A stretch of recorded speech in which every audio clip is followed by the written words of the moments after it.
Hello, ladies and gentlemen, and welcome to beautiful, sunny San Bernardino, California. We are live here from San Bernardino Valley College for the National Public Safety Football League. We got an exciting matchup today between Los Angeles and San Bernardino. Both teams 2-0. Very important game for both teams. San Bernardino wins. They're practically securing their way into a championship game. And as for Los Angeles, they are the current defending National Public Safety Football League champions. I'm joined here by Jacob. Hey, how's it going? So both teams are 2-0, like you said, and the Grizzlies are defending D2 champions, and they're both looking to prove themselves today and secure a spot in the championship. And I was here the first week, and I saw the Spartans play. They looked pretty impressive, very physical.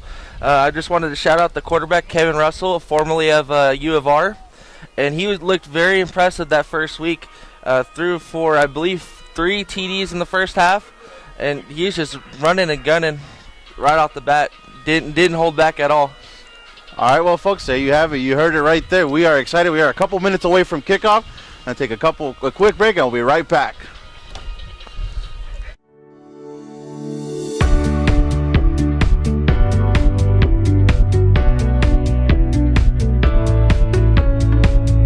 Hi, I'm Stephanie with Community and Economic Development.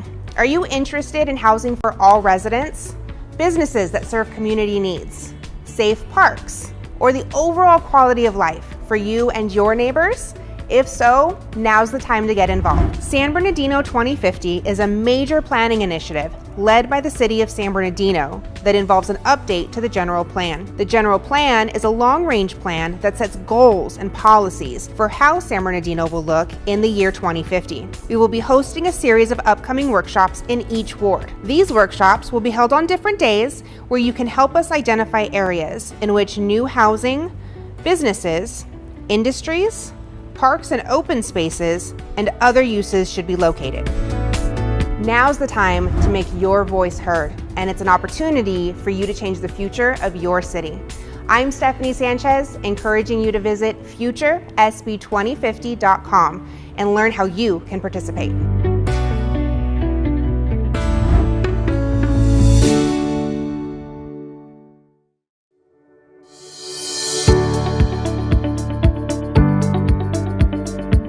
Now that school is back in session, the San Bernardino Public Library is supporting online learners in a couple of ways with BrainFuse Live Homework Help. BrainFuse offers kindergarten through grade 12, college, and adult learners assistance with various subjects. Experts via live chat from 1 p.m. to 10 p.m. daily, except major holidays. BrainFuse can be accessed through the library's website at www.sbpl.org.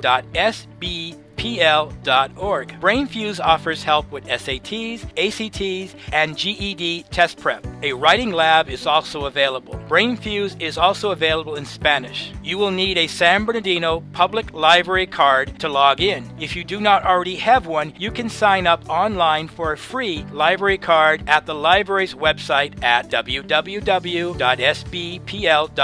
or go directly to http://catalog.sbpl.org:8086/online-borrower-registration.html. Please allow up to a full working day for your library card to be activated.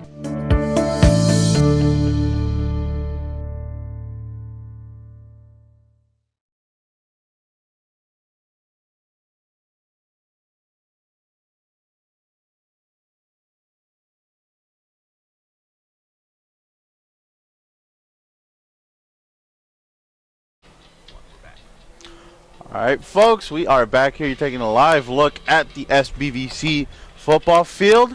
Just a couple minutes away from kickoff. I believe we are going to be getting set for the national anthem. But yeah, Jacob, so you were saying we were putting some focus on number 14 for the San Bernardino Grizzlies, Kevin Russell. You had mentioned. Yeah, I mean, he's like I said, he's pretty impressive. I'm expecting a big game out of him, since it really is a big stage right now to set up maybe a potential championship berth for them. So I'm kind of expecting for him to go off, basically. Have a big game, put the team on his back.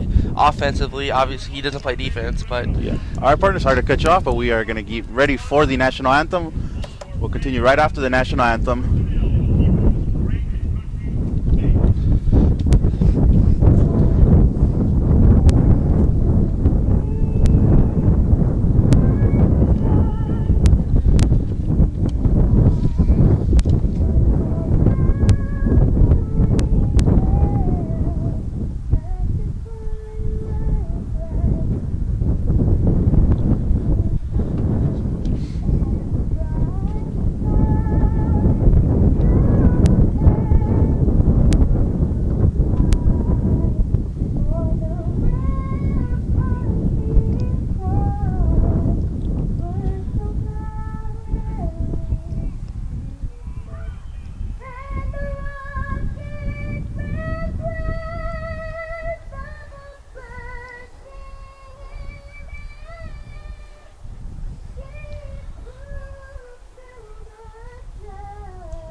All right, folks, there you had it. A beautiful rendition of the national anthem.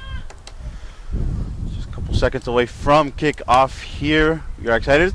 So for those who don't know or who don't really follow the National Public Safety Football League, it's comprised of a bunch of departments. So there's people that work for the police department, firefighters, EMTs. It's just a nice way for them to, still have their competitiveness out there. Anything you want to add, Jacob? I think you touched it pretty well. I mean, it's for some of them, I know that they had a football past, so maybe some nostalgic for them. Come back and just have the, like you said, the competitive side of them. Let it out. Let some aggression out. Just come out here and have some fun. Yeah, well, first and foremost, we want to say thank you to each and every one of the players on the field for their services. We truly do appreciate everything they do for not only for just Los Angeles, San Bernardino, but the whole league in general. Because the whole league is all over the place.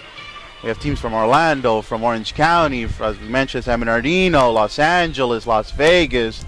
A huge shout out to each and every team here. As you see, we have the four captains coming right to center field. So starting from left to right for the San Bernardino Grizzlies, as we mentioned, Kevin Russell. In number 2, Hector Cuevas. Number 26, Mike Yun. And number 61, Felix Arroyo. So,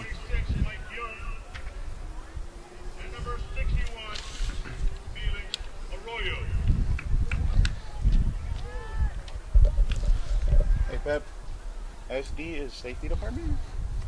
Sheriff's. Okay, sheriff.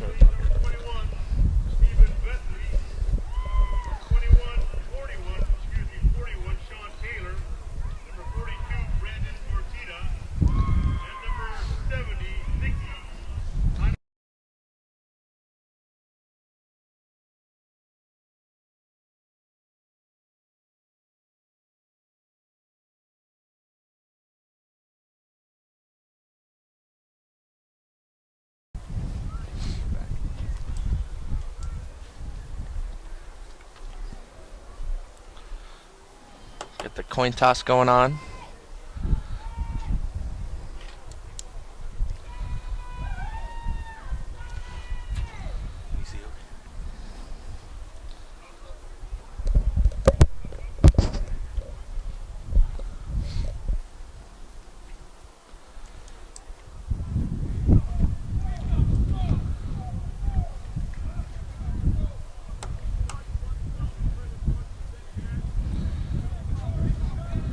Looks like the Spartans have deferred to the second half, and the Grizzlies Los Angeles will start off with the ball.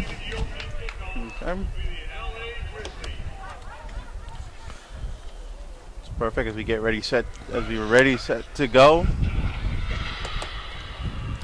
So Jacob, I will be honest with you, I am going to be relying a lot on you.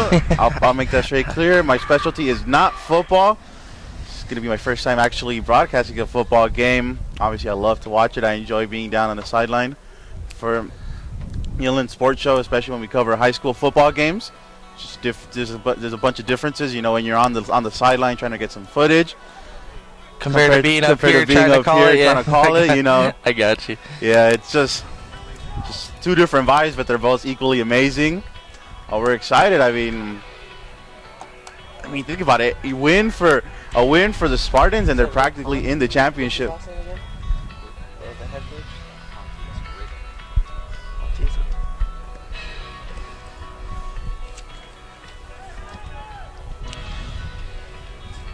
We are getting set for kickoff here. Sir.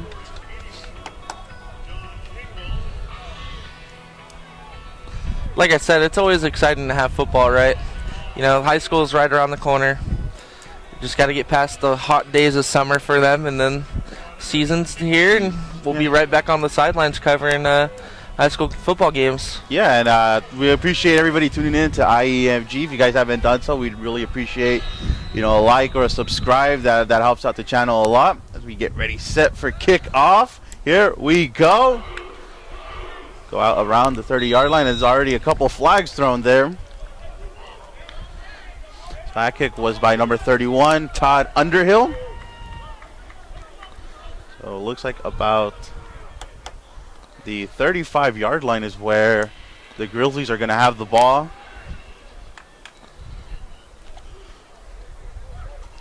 So Jacob, it's always talked about, you know, professionally.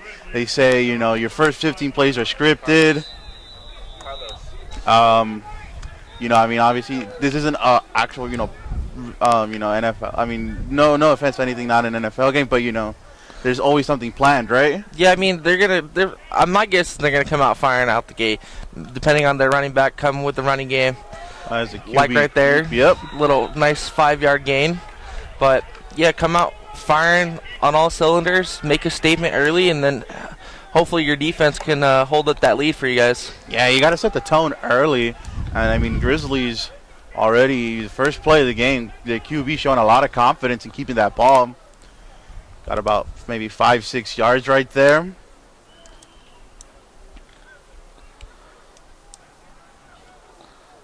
As they're coming out 4 wide.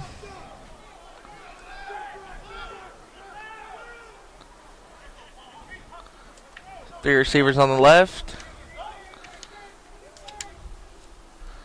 He's going to get set for the motion. He's going to fake the handoff. He's going to go to the right side. But he's swarmed by about 5 Spartans and taken down for a loss of about 2. And that's going to bring down 3rd down and about 6 or 7 to go. A little confusion there. They didn't know what they were trying to run. We just had to hold on to it for dear life. And it's going to be an important stop right here for the Spartans. You know, gave up a little extra field on that kickoff. So far, Grizzlies not able to do much with it.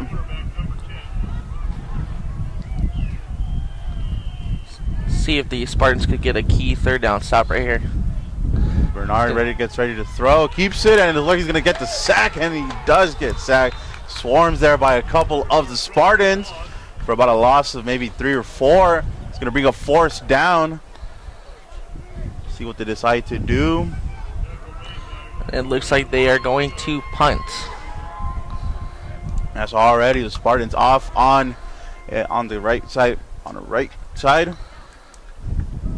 Spartans off to a good start, getting a nice defensive stop. It's going to be 4th down 11. They're going to go ahead and punt to the Spartans. Here comes the snap and the punt. Onto it a little bit. So We're just going to go ahead and let it roll. Let the Grizzlies grab it right at about the 19-yard line. Good punt there, pins him under the 20-yard lines. 20-yard line.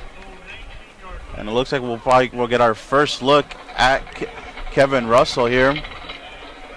As we mentioned, we were speaking a lot about him before the game started. Kevin Russell, so you mentioned former quarterback for the University of Redlands. You know, played some Arena League football. Yeah, some CFL Arena League, up in Canada. Up in Canada. Has had some sort of NFL experience. Been able to participate in some training camps. So we know he's the real deal. And you know the Spartans are lucky to have him. They're going to hand it off to their running back. Like just gain about 1 yard. You already see the chippiness right there. You hear the coaches on the sideline saying, easy, easy, easy. Come on, guys, it just started. I know, it just started. We don't... Save it for later, guys. But you're right, like the competitiveness is coming out already, and you know that's what the crowd likes to see. Yeah, that's what the crowd's here for. They're here to show support. And we saw some chippiness right there between the two teams, some animosity. I mean, Los Angeles, San Bernardino. No, two big different counties going at it. Big different counties. Yeah, that too. There's pride for the county. You know, you're here to win not for yourself as well, but for your county as well, you know. So see what Russell has in mind this time. He's gonna throws out route. That's almost close for a first down, up right about the 29-yard line. That was caught by Paul Kaloa. And it's going to be 3rd down and 2. So quickly here, two different offenses. We saw the Grizzlies, you know, mostly the ground game. We saw our first throw here of the game. Maybe look for Russell to maybe keep that ball, try to sneak in there for the first down. Give it. He's gonna go ahead and fake the handoff. Gotta love that defense. That's amazing right there. Preventing them. Stop right there. Tremendous stop right there. You're gonna force down. 4th and about maybe like 3. Question is head coach Rick Ponte is gonna go ahead and go for it. I mean, he's talking to his quarterback right there. They're gonna bring him off. Go ahead and bring the punter in. Yeah, you're gonna bring the punter in. It's early in the game. It's not. I wouldn't really risk it. You know, this early. I believe that is Todd Underhill, the punter. Yeah, the punter will be Todd Underhill.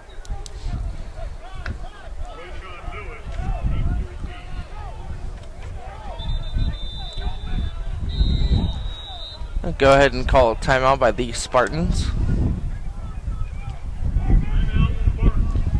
So Spartans taking the timeout here. Possibly, maybe talk about if they might want to go for it on 4th down. And as you mentioned, Jacob, it's a little risky to go for it right now. I mean, it's only been the first drive of the game for the Spartans. Yeah, I mean, but like you said, though, you got to come out and make a statement. So maybe going for it right now and then possibly converting it is a big stepping stone in making a statement early in the game. We'll see what head coach Rick Pontius decides to do.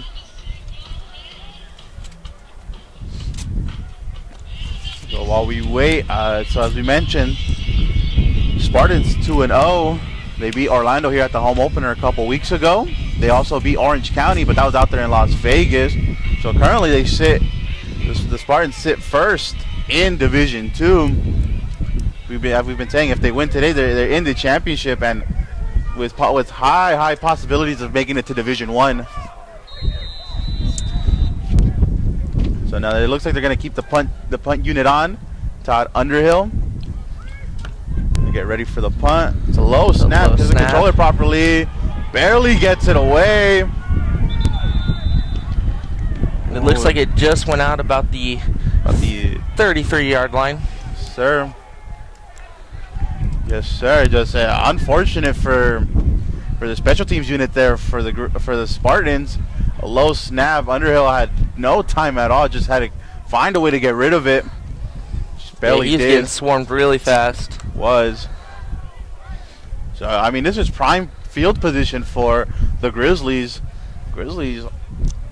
I'd be shocked if they don't walk away with at least 3 points from just the way they're positioned right now. I mean, they got a lucky break right there.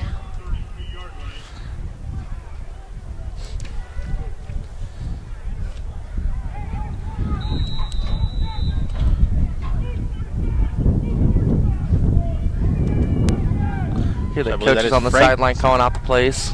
Frank Bernard. Yeah, so it's a handoff there. So that was to Johnny Owens. Johnny Owens picking up about maybe 6-7 yards. It's our. We got an injury down there on the field. Never want to see that. Just taking his time, getting up.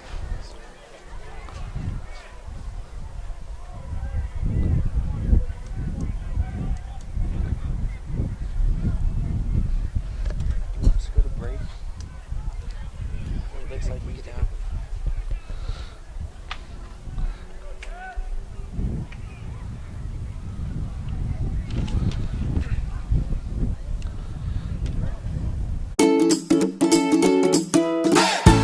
Hi, this is Claudia Arroyo from the City of San Bernardino Public Library, here to tell you that it's that time again for the annual In and Out Cover to Cover Reading Club program. For those not familiar with the program, it is basically a great motivator for your child to continue reading and to get to know their local library by reading and checking out up to 15 books. For every 5 books your child reads within that 15, they will receive a Cover to Cover Achievement Award with a coupon for a free hamburger or cheeseburger at any In and Out burger restaurant.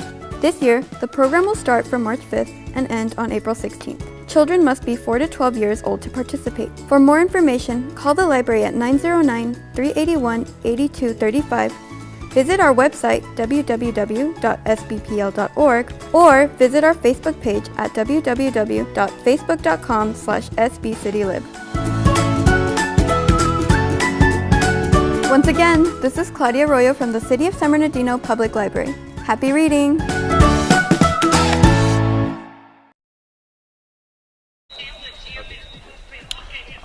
So we are back here. So I believe that was number 23, Kenneth Chapman, who had gone down in the LA Sheriff's Department. Hopefully it's nothing too serious. Hopefully he's able to possibly maybe come back into this game, but we'll keep out on an update for him.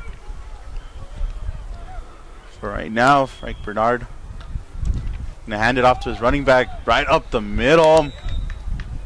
Just shy, 2 yards shy from the first down. I mean, the Grizzlies are coming out right away and, pounding the run game. Just running it up the middle. Trying some counters on the outside, but we saw it in their first series that didn't work. So running it up the middle is what the game plan is by their head coach, and see if they have any aerial attack.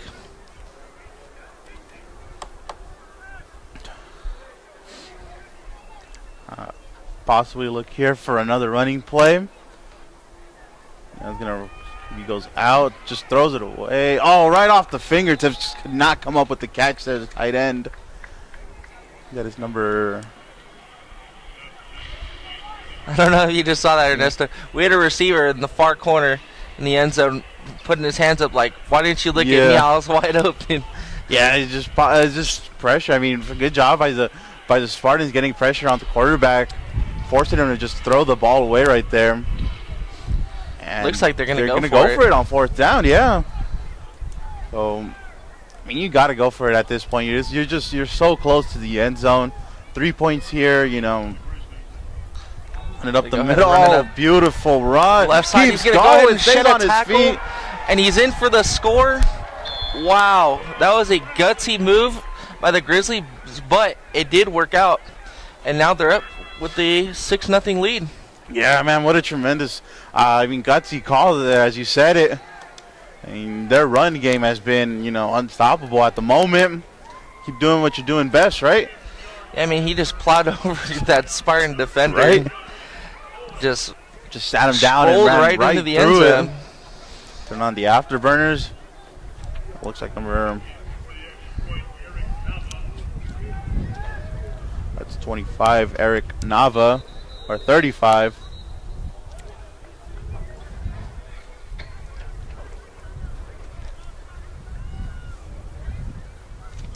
And I want to say that was Travis Burton that went in for this score.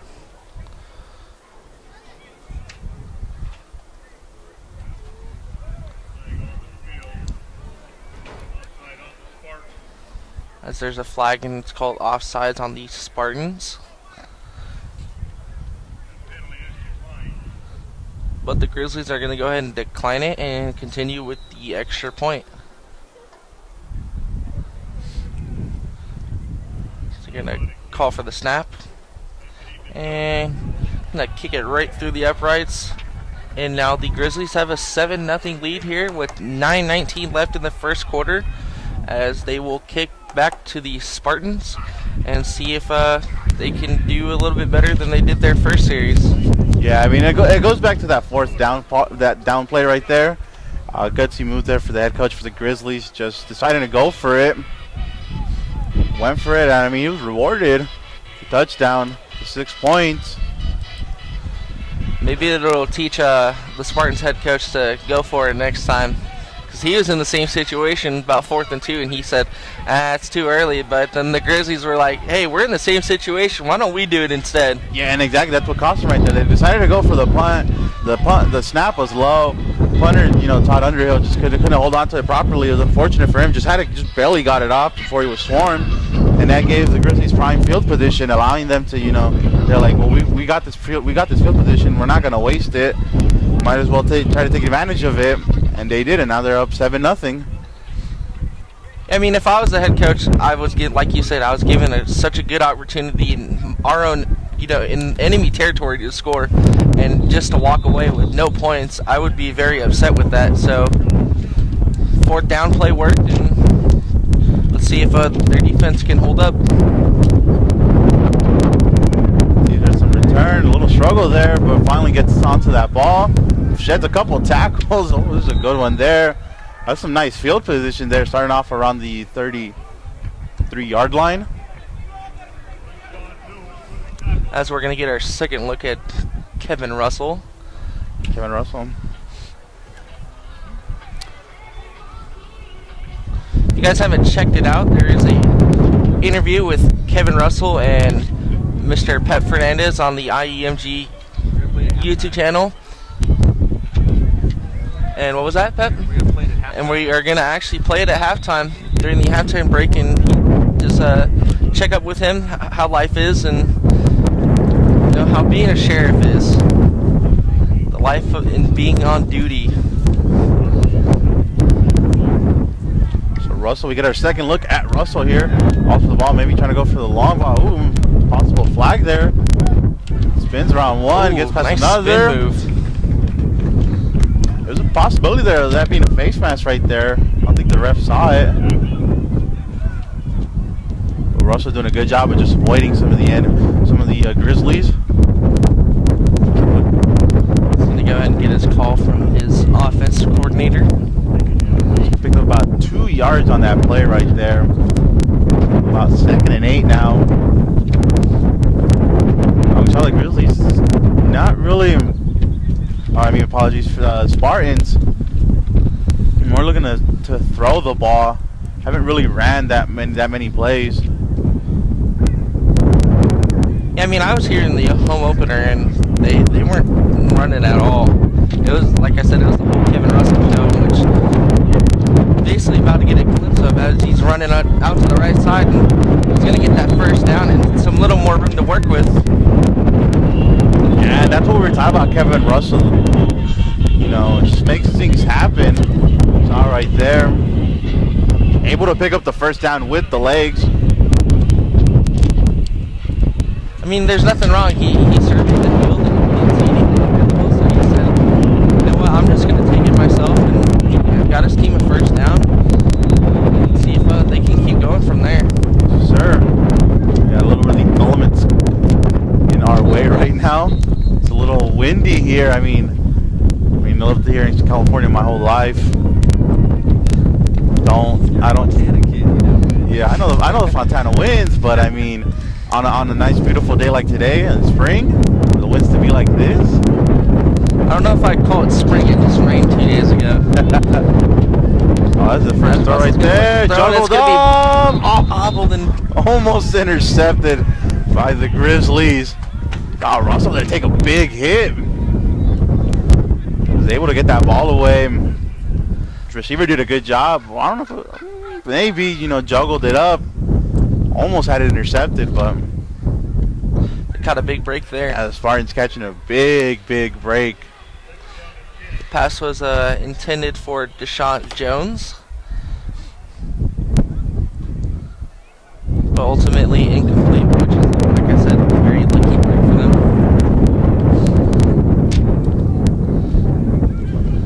See if Spartans will go with their first running play of the day. It looks like Steven Myers right behind Russell. Motions for Daryl Lambert. Yes, they do. Right up the middle. He's stuffed. It looks like maybe like a yard or two loss.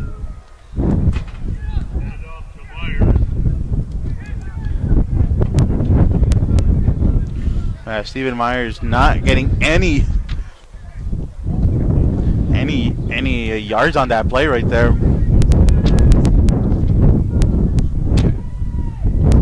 I mean, he had like no room to work with. They stuffed the middle right away. Yeah. And they just, my guess is the linebacker spotted it and he said, hey, you guys need to bunch in more in the middle because they're going to come right at us. And we got to get a stop here. All right, so third and maybe 12. Looks like Russell. Looks like the Spartans going to go for another pass attempt. Finds his receiver on the end. Nothing there. Good defense from the Grizzlies. On, I believe that is Chris Robinson, wide receiver. Looks like he was looking for a flag there, saying he was getting pulled on by a 41 there on the Grizzlies side. Yeah, so Sean Taylor there on the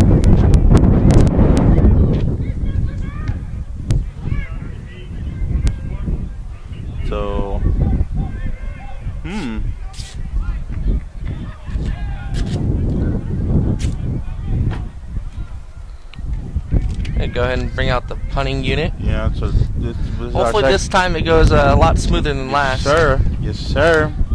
So we got Todd Underhill again for the punt.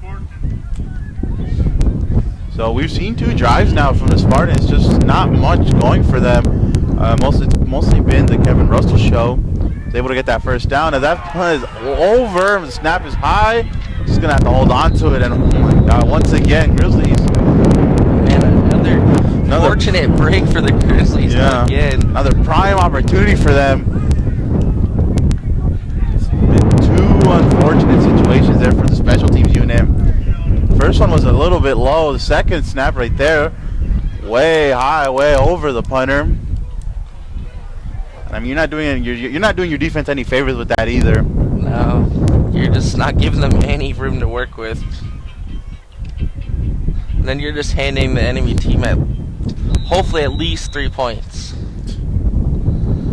But let's see if the Spartans defense can come out clutch right now. We'll see, starting about from the 26-yard line, 25-yard line. To go and hand it off. He's going to shed a tackle. He's going to go to the left side for about a 15-yard gain. Yeah, that was number 3, Johnny Owens, of the LA Sheriff's Department. So we have another injured player on the field. So trainers are going to come out and take a look at him.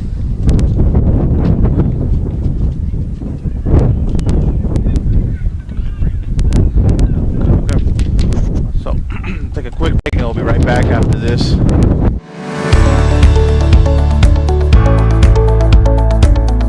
Hello, this is Chris Watson from Animal Services for the City of San Bernardino. I'm here to remind you that the state requires all animals adopted or redeemed from a shelter or rescue organization to be microchipped. Microchipped pets have a better chance of being reunited with their families if they become lost or stolen. They also provide current information for our animal services staff to return them back to their rightful homes. In the long run, microchipping can really reduce the number of animals impounded as well as the cost for the owner to retrieve their pet. Microchipping for animals impounded at our facility is $20, and microchipping owned pets by appointment at the shelter is $25. For further information on microchipping and to schedule an appointment, please call SB Direct at area code 909-384-7272. Once again, this is Chris Watson from Animal Services for the City of San Bernardino. Let's all do our part to get our pets back home swiftly and safely. Thank you for watching.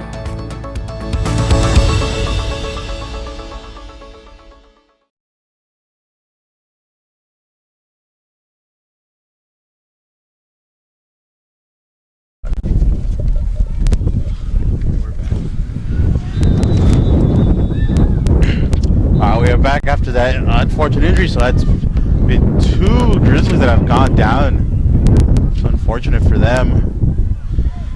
But the Grizzlies threatening here. Roll out, throws to the end zone, and that's caught. What a play there from the receiver. Looked like it was going to be intercepted by the Spartans. Instead falls into the hands of a receiver from the Grizzlies. That was caught by number 24, Robert Castro. So Castro with the pretty good hands impressive there, play. good awareness from him. Looked like a Spartan defender got a hand on it, but it just, I fortunately hit it right into his arms. So Yeah, went right to him. And once again, the Grizzlies take advantage of just that prime field position. Here comes the kick. We'll see if they make it 14-0. It looks like there might be a flag there, a penalty. Yes. it's like 42 on the Spartans, jumped off sides. Just jumped a little too early. And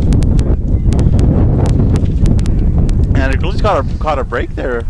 I mean, you saw that ball ricochet off the field goal. So they're gonna do it again. See if they can make it 14-0. Well, now they're 2 for 2, capitalizing on Spartans' mistakes. Snaps a little high there, but that's a much better kick, and it's good.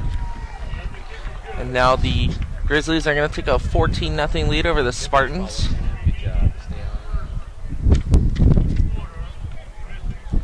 As there is 6:09 left here in the first quarter.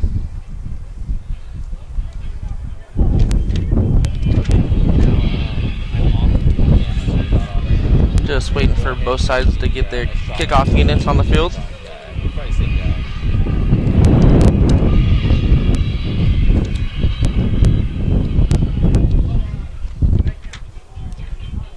So once again, we saw the Grizzlies take advantage of the poor misplay there from the special teams unit by the Spartans. And just like that, two turnovers on the special teams unit for the Spartans causes them to go down 14-0.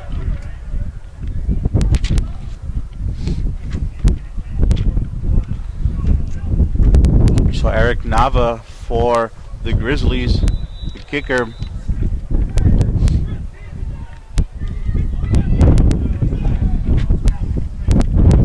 Here's some players down on the Spartan sideline yelling at each other. Gotta get fired up. Oh, good kick there. Nice catch. On the outside, gets some blockers. Dives in the middle. Whoa, we got some pushing and shoving down there. Things are getting chippy again.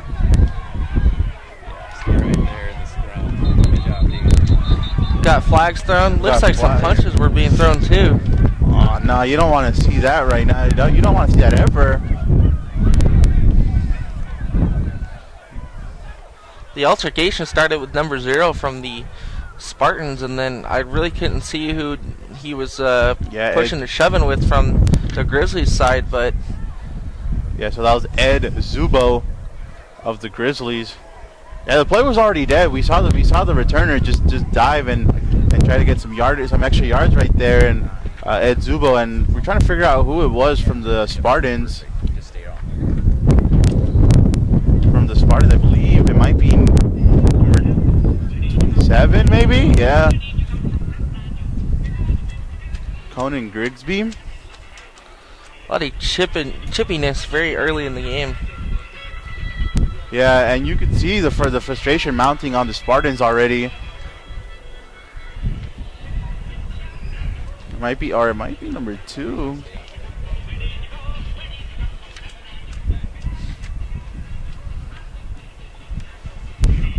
But yeah, that's it's just that frustrations mounting. and Yeah, you said it, the frustration there from the Spartans.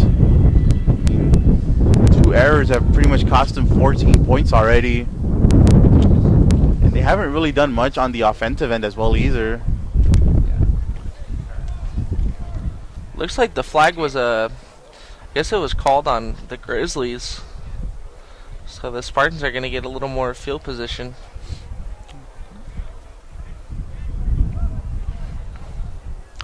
Once again, it's that that county pride right there. You're fighting for your county.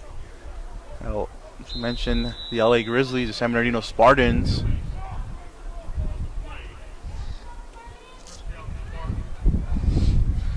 Trying to show who's more superior right now. And I mean, other than those two mistakes on the special teams, not much has been shown by both sides. So Russell, we'll get our third look at Russell now. Nice throw up the middle, intercepted. Gonna take it back. He's gonna go all the way. No, he's not. He's gonna get stopped at about the 25-yard line. And that was Ed Zubo. So Zubo causes the flag for the Grizzlies, and now he comes up with a huge interception. Now there's more fighting on the Grizzlies sideline. It actually looked like Russell tackled him himself. So yeah, I mean Russell just. It's been a frustrating outing for Russell. I mean, in this first half so far, not much. We haven't seen much from him. We've seen him get a couple plays done with his feet. The throws have just not been on point. So as we mentioned, there's just frustration mounting for the Spartans. And I mean, you could see it right there. Just even more chippiness.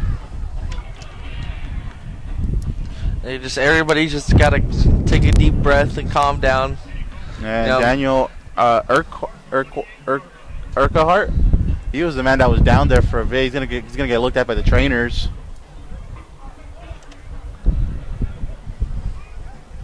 But I mean, once again, for the third straight time in a row, some more prime field position for the Grizzlies. We've already seen them take advantage of two just impeccable, outstanding positions. See if they can go 3 for 3 on it. Yeah, so it looks like so they're gonna get even better position. You can see on the sideline they're moving it all the way to about the 15-yard line. So the Grizzlies, instead of starting from the 25 the 35, they're gonna be at the 15-yard line. These officials are not messing around. No, they're they're calling not. everything on, pushing and shoving, the altercations. That's also what's gonna hurt the Spartans in the end. I mean, They keep going at it. Exactly, but at the end, I mean, if they let him play, let him get away with a few stuff, it could even get more out of hand. They're just trying to put a stop to it right now. So good call there from the officials. Once again, from the 15-yard line. Gonna run it right up the middle. Woo. That was a big hit by number 8 right there from the Paul Spartans. Kaloa with a huge hit there.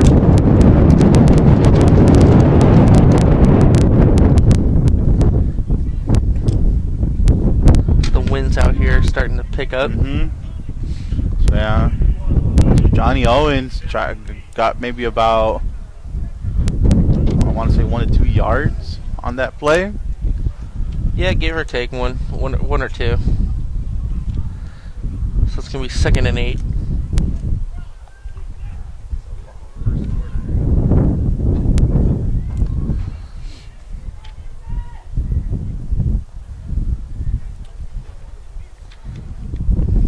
comes snap. He's going to go ahead and Bernard gonna run to keep the it right for side. himself. Run Runs- into his own blocker. Ran into his own blocker, and unfortunately for him, he was free.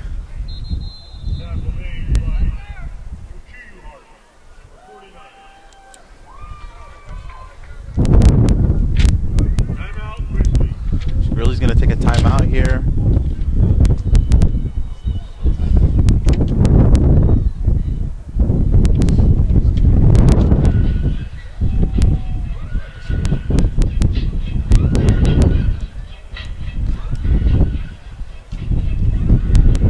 I mean, the Grizzlies got no room there. You know, the quarterback ran into his own man there, and you know that's unfortunate. So it's going to be 3rd and 9 when they come back from the timeout. And I mean, if they can get anything going, or see if the Spartans can finally get a stop on defense. yeah, I mean, a stop here for the Spartans is gonna be tremendous for them. I mean, throughout this whole first quarter, it's just been Grizzlies all the way. Just taking advantage of just some miscues from the Spartans.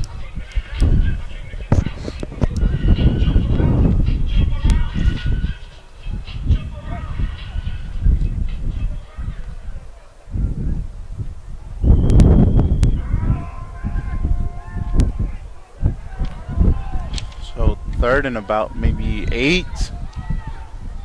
See what the Grizzlies go for right here. They're gonna throw quick out. Oh, and dropped. Unfortunate there for 84.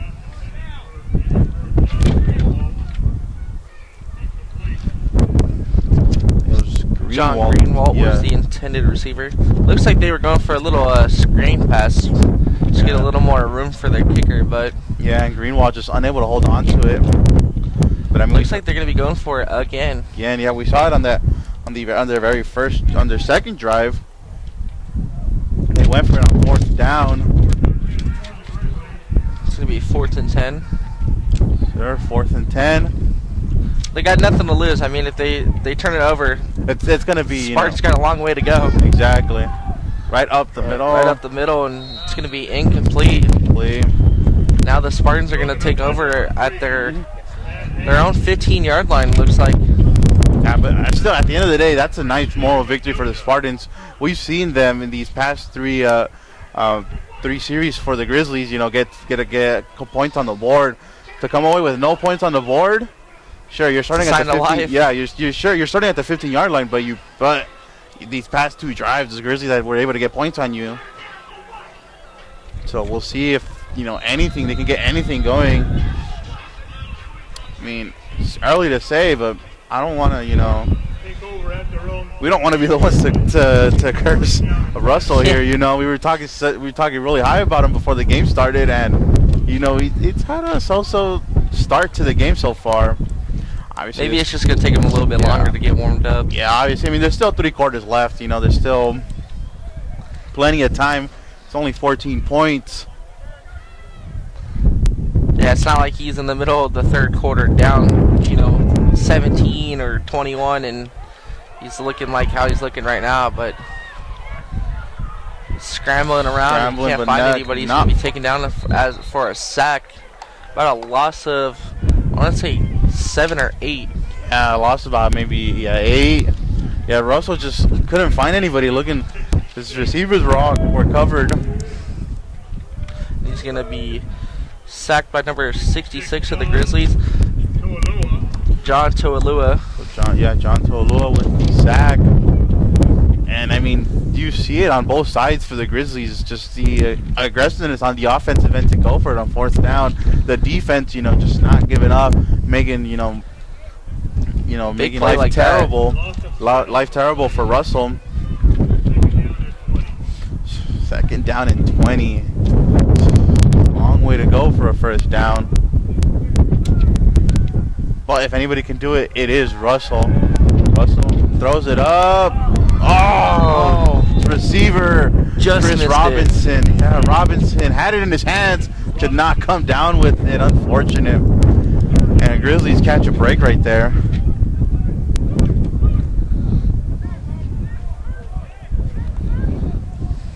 Now it's going to be 3rd and 20.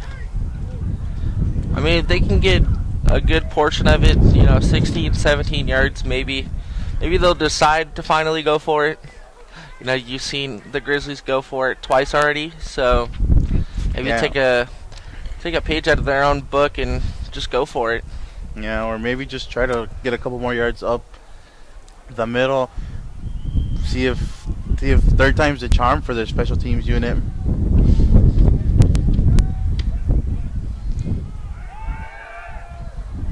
Russell from his own end zone throws it. Not find anybody. It looked like he was trying to target there. Daryl Lambert was all by himself, but just an unfortunate throw there from Russell.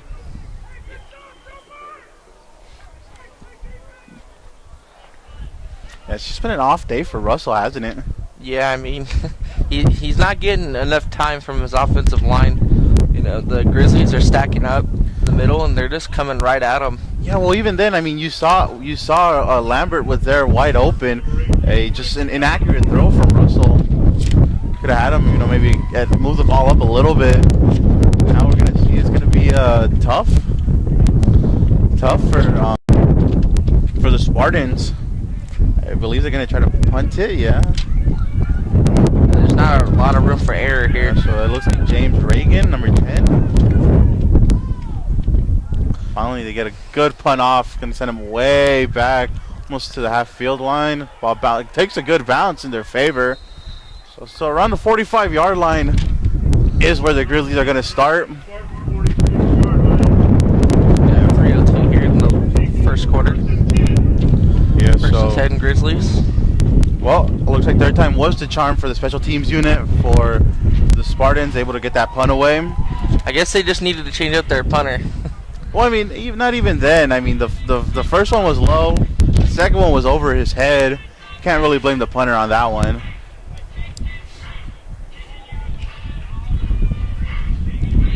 I mean, it happens. It's part of the game. It's part of the game. Not everybody's perfect. Yeah, and then I mean, these guys. I don't know about you, Jacob. I don't know if I haven't really seen them train or anything. They're pretty much focused 24/7 on their jobs. It's kind of like a little. It's kind of like a little break for them too. Yeah, just to come out and have some fun. As we said, steam off some aggression. Oh.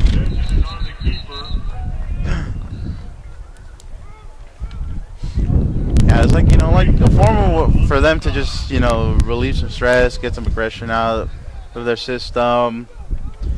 I mean, it is a taxing job, whether you're a firefighter, a EMT, working for the police department, for the sheriff's department. It is the taxing job. It is gruesome. This is a good way for you to just calm down, relax, get it out of your system.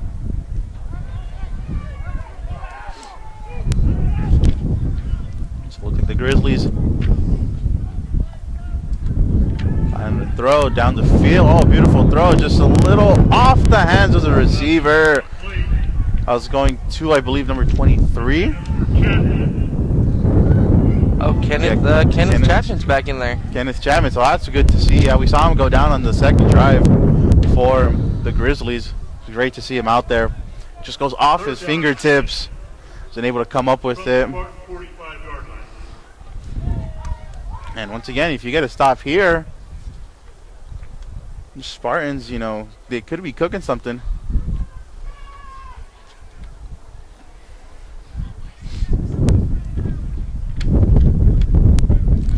See what the Grizzlies stir up out of their playbook here. So the Grizzlies around the 46-yard line. Look for them to maybe for another possible throw. It's gonna scramble. Oh, beautiful throw. Oh, broken up there by the quarterback. It's number 42, Kevin Matthews, playing some stellar defense there. Looked like he had his hands on the ball, but the receiver basically started defending him. So yeah, he had to. Yeah, the ball was a little underthrown there. Matthews possibly could have came up with interception, but looks like 34. Yeah, that would have been a big momentum shifter right there too. Yeah, Andrew Colwett. And I mean, back-to-back stops for the Spartans. I don't know, while the defense is surely putting up their part of their side of the bargain right now. It's going to be up to the offense to try to get something going. Beautiful snap there. Kick is taken beautifully. We're going to start about the 19-yard line. Now let's see if the Spartans and Kevin Russell can start heating up and put some points on the board. Yeah, try to get It's been something. a long first quarter.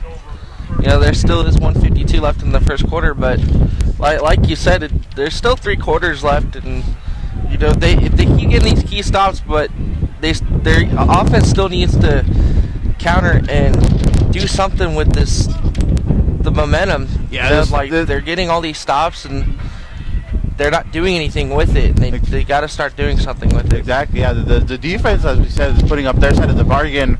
Finally, you know, they're getting some stops. They're putting pressure on the Grizzlies. It's now time for the offensive end to, you know, make some good plays, get some points, get at least some points on the board. He's gonna try a screen pass to number 0. He's gonna have a couple blockers in front of him, shut off a couple tackles, and he's gonna get that first down. Yeah, Lambert there with the nice screen. Nice catch there. Gets a first down there. Only the second down for the Spartans. Looks like he was a little shaken up after that. He came right off the field. Yeah.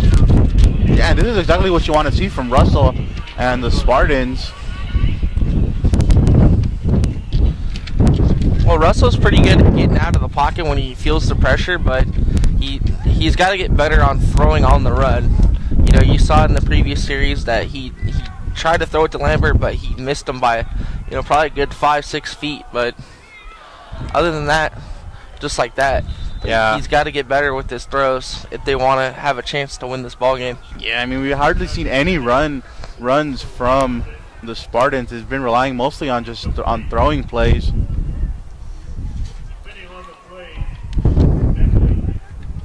You saw Russell just needs to tighten it up a little bit more, you know, get a couple more accurate throws. As we see here from the 35-yard line, 2nd and 10 now for the Spartans. I mean, you also got to shake it up too, you know, you can't just be throwing it on every single play. You already know the defense is gonna, you know, be aware of the situation. It looks like there's a chance for a possible run play as Stephen Myers lines up next to Kevin Russell. So Russell motioning his men. He's asking for Deshaun Jones.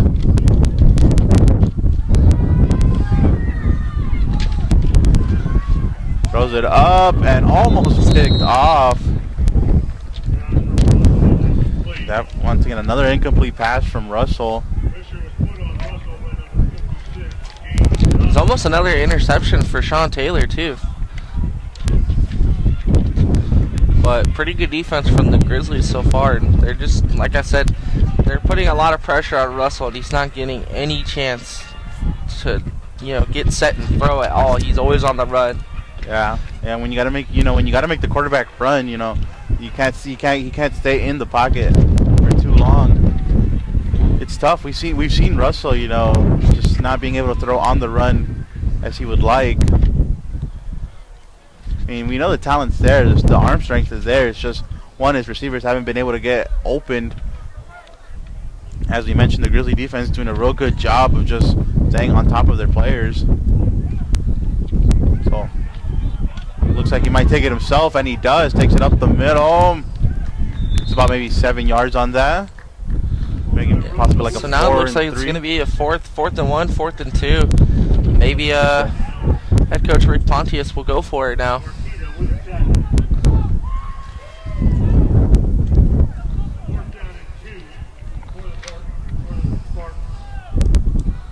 So it's 4th and 2. It's the first time like the offense. They're going to go for it. We'll see if they rely on Kevin Russell and his legs to maybe get the first down. And Russell has been the leading rusher for his team. Throws it up the middle. Good catch there. That's what you like to see.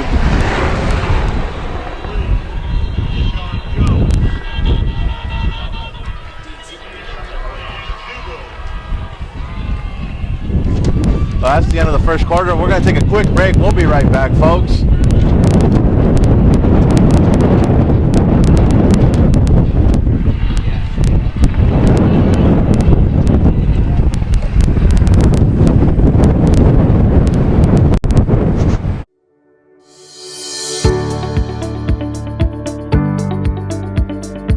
Now that school is back in session, the San Bernardino Public Library is supporting online learners in a couple of ways. With BrainFuse Live Homework Help, BrainFuse offers kindergarten through grade 12, college, and adult learners assistance with various subjects. Experts via live chat from 1 p.m. to 10 p.m. daily, except major holidays. BrainFuse can be accessed through the library's website at www.sbpl.org. BrainFuse offers help with SATs, ACTs, and GED test prep. A writing lab is also available. BrainFuse is also available in Spanish. You will need a San Bernardino Public Library card to log in. If you do not already have one, you can sign up online for a free library card at the library's website at www.sbpl.org or go directly to http://catalog.sbpl.org:8086/online borrower registration.html. Please allow up to a full working day for your library card to be activated.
Ladies and gentlemen, we apologize for a little bit of technical difficulties, but there is a Spartan player down. I believe that is number 17, Vanzel Richardson.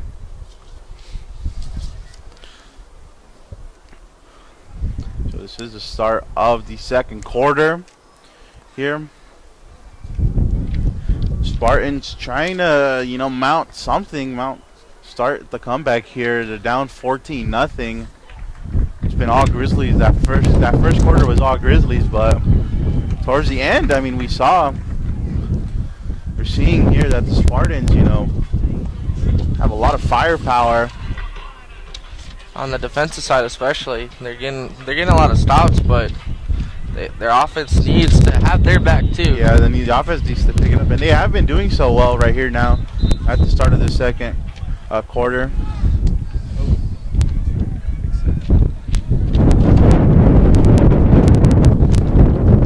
Russell gonna sit right there in the back. See, second down and 10. Rush, defense, offensive line, they're doing a good job of protecting him. Nice Ball job fakes shedding that it block. there. And he's gonna go ahead and get about 6 or 7 yards on that play. Now it's gonna look like 3rd and 3 or 3rd and 4. Yeah, but That's still, what it's shaping up to be. what a play from Russell. Faked it there. Looked like he was gonna throw it, but nope. And Yeah, you're right. Maybe about 4 or 5 yards for the first down.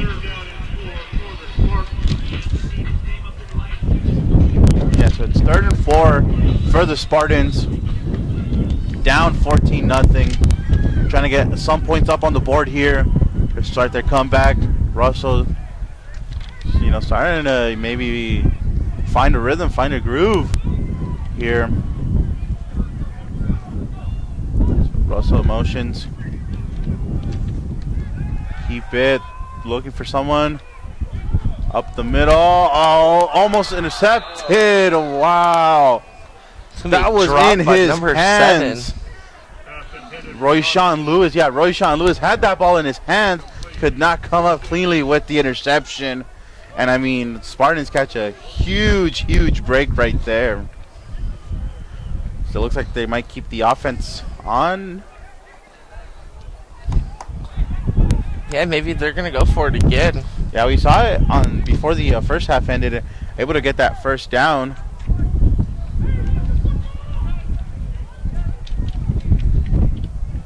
Yeah, they're gonna go for it. Yeah, it looks like Russell's running out there, letting them know what the play is. And you just gotta love the aggressiveness from Rick Pontius.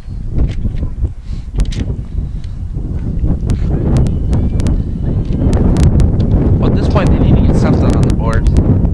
Yeah, this is their fourth go around, and they haven't really been doing anything. So back-to-back drives with going for it on 4th down. Let's see if Russell can find someone. Swarms there, throws it up. Oh. That pass was intended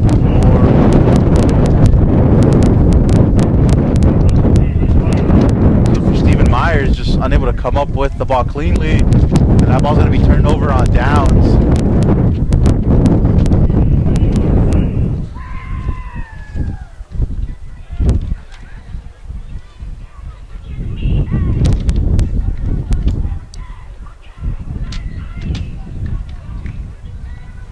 Well, at least it's not like the previous drives where they had a punt attempt and Yeah, exactly. I'm just saying, at least they're not already in red zone territory trying to score. Exactly. So the defense has a lot of room to work with, but they gotta get some crucial stops here. Yeah, and we've seen that defense step up in these past couple of plays or drives against the Grizzlies.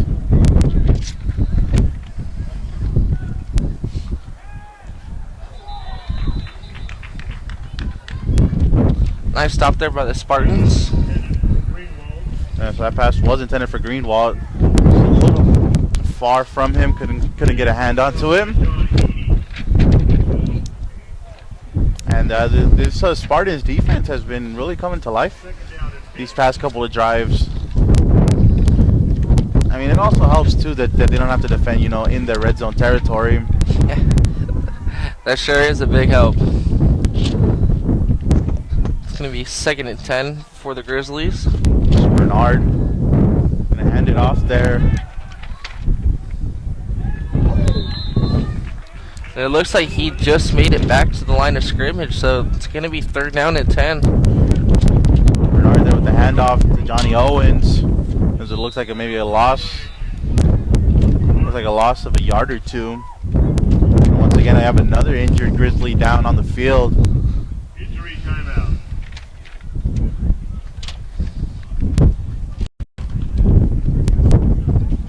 So we'll take it a quick break. We'll be right back.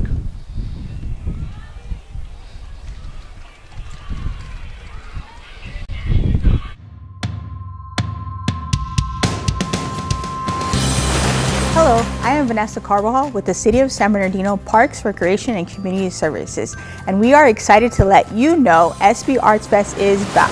This year's Arts Fest will be held at Court Street Square, right in the heart of downtown San Bernardino, on Saturday, March 19th, 10 a.m. to 4 p.m. We will have local performance groups, various artist vendors displaying and selling their work, San Bernardino School District Student Showcase, novelty items, and a variety of food. For those who would like to participate as a vendor, submit your application at sbcity.org/parks by March 4th. Artists must be a San Bernardino or Riverside County resident. For more information about the Arts Fest, please call 909-384-5233 or go to sbcity.org/parks. Once again, I am Vanessa Carbajal, Parks, Recreation, and Community Services. We look forward to seeing you at Arts Fest in downtown San Bernardino on Saturday, March 19th. Let's come together and support our local artists.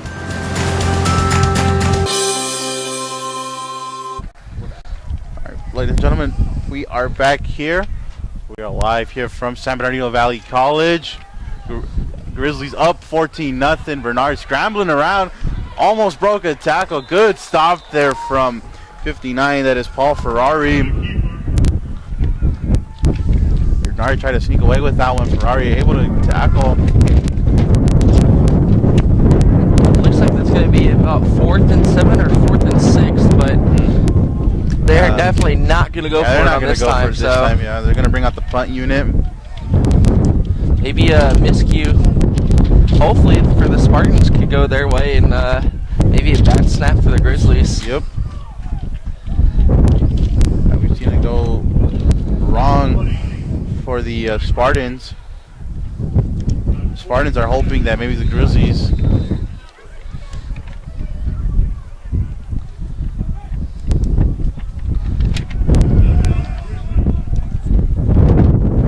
timeout taken by the Grizzlies.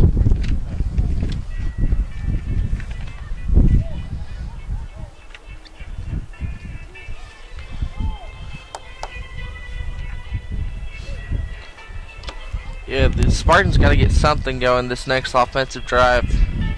It's looking very dim for them at this point. It's looking very grim, and I mean, you keep saying it. They got to get something going. They got to get something going. It's just haven't been able to show anything at all. You know, little flashes of brilliance from Russell, but other than that, there really hasn't been much going on for the offensive end for the Spartans.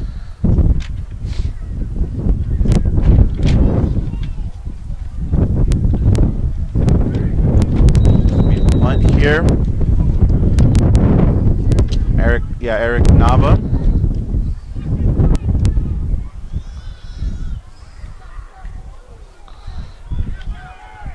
Caught the, no, why did he touch mistake. it? Oh, no, man. That is not what you want to see if you're a fan of the Spartans. Tried to grab that punt, couldn't hold on to it, dropped it, and just like that, it's turnover for the Spartans. That was number 7, Freddie Luna, that got a hand on that. Yeah, Luna just couldn't hold on to it, so now the Grizzlies are going to have prime opportunity again in the Spartans red zone. And it kind of, I mean, it just looks like the Spartans are just trying to give this game to the Grizzlies. Just a couple of mistakes on and all three are on special teams. On special teams, yeah. Hey, don't do any favors. You just had your defense out there. They made a nice stop on 3rd down, forcing the punt, and now they have to come out again. And it's very taxing, very tiring. Oh yeah, it's gonna eat them up in the second half because they've been out there longer than their offense has. So that's all. And you've seen how that is in all types of levels, high school, college, NFL. You see how that is. When the defense is out there more than the offense, they're gonna get tired, and it's gonna hurt them in the long run. Yeah. Sooner rather than later, it's gonna catch up with the Spartans. I mean, we've seen them make stop after stop. It's just, the special teams unit just doesn't. They just can't keep it together right now. The special teams unit is just having a hard time of just trying to figure out what they want to do.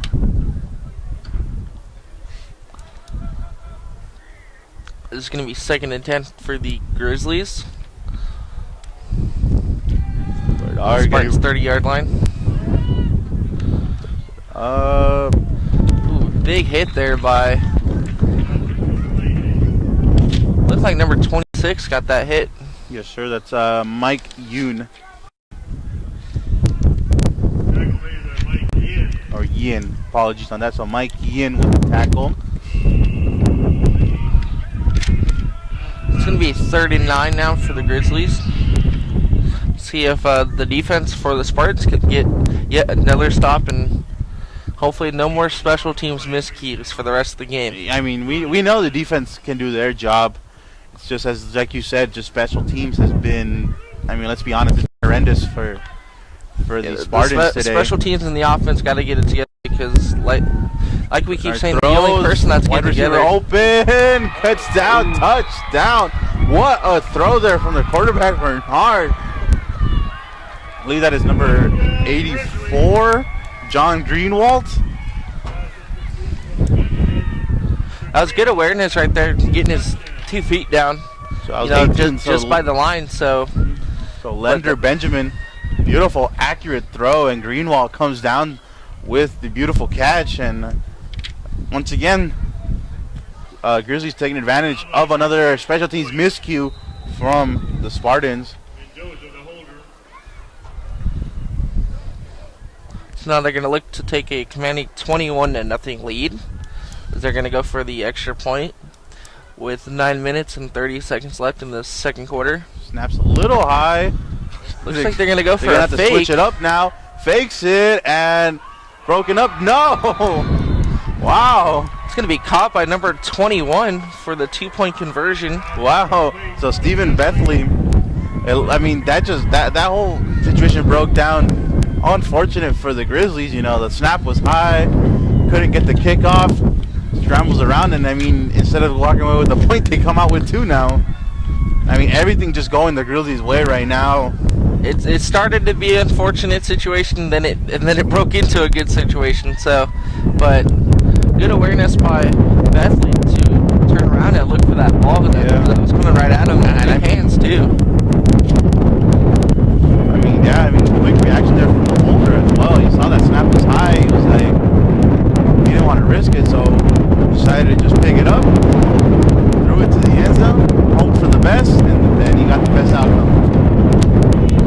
So now the Grizzlies have a 22-0 lead over the Spartans, as now the Spartans will get the ball back.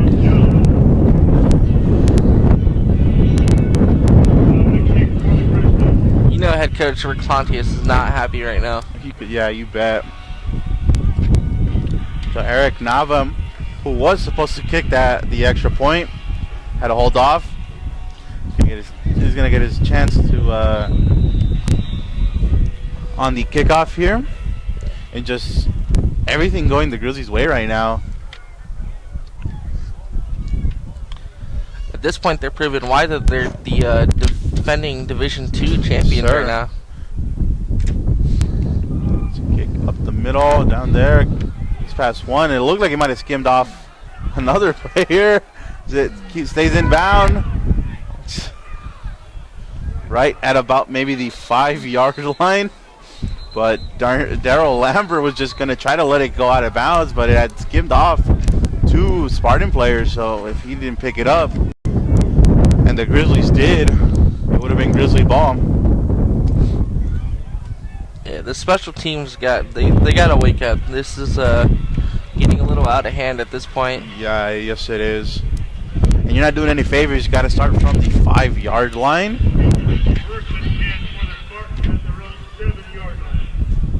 At the 7-yard line.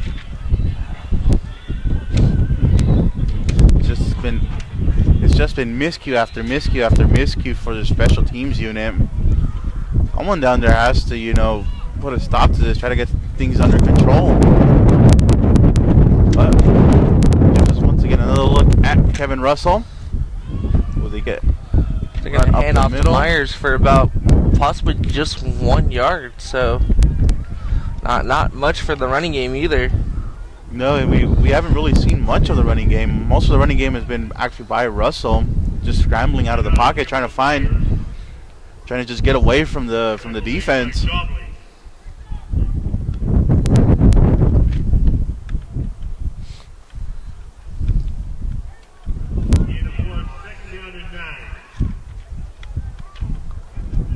So Kevin Russell set back there. And right now you just gotta try to get it as far away as you can from your own end zone. Strong hit there. That's number 9, Kenny Benitez. So Kenny Benitez with a nice tackle there, but for the Spartans, I mean, It's more room to work with. yeah, more room. Yeah, exactly, more room to work with. And they got the first down, so that's a good sign so far. They got to keep going. They got to go about, looks like 83 yards left to go to get any points on the board. So And they got to take it little by little. They can't just go for the the big long play right here. Just got to go chunk after chunk, get little by little. Just again, Russell on the run, finds, almost intercepted again. Pass goes right through the defender's hands. looked like he was trying to direct Lampard to go upfield, but it was just a little too late for Lampard to start going. So Russell just said, "Screw it, I'm just gonna throw it where you're at." And fortunately, it just went through the defender's hands. I believe there was maybe a possible flag on the play. Yeah, it looks like Looks like it was, yeah, because they're moving up. Moving up all the way up to maybe the 32. maybe a late hit on the quarterback. Possibly, yeah. I didn't get a chance to see that. Yep, roughing the passer. So Grizzlies get away with one, and now they're up about the 30, yeah, the 32-yard line. As we said, just chunk by chunk, little by little, keep Just gotta keep it going. it going.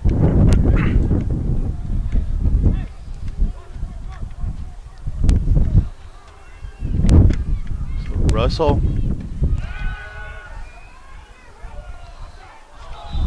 Throw was intended for Vanzel Richardson. I mean, he was wide open, but Yeah, pass was a little just short and a little couldn't get his low. hands on it.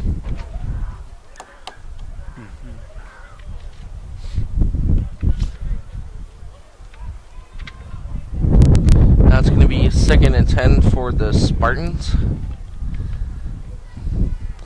with about 7 minutes left in the first half.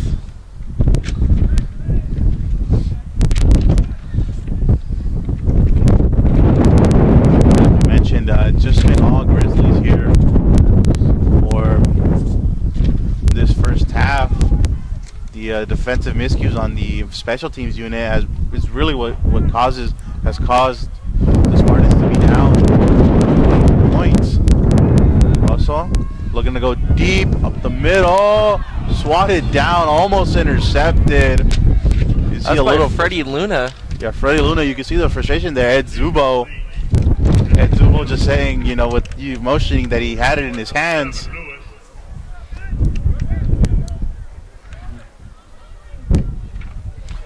But hey, I mean, this defense, when they've been called upon for the Grizzlies, they show up. They haven't taken the day off either. They're right on par with the offense. And so it's going to bring a 3rd down and 10.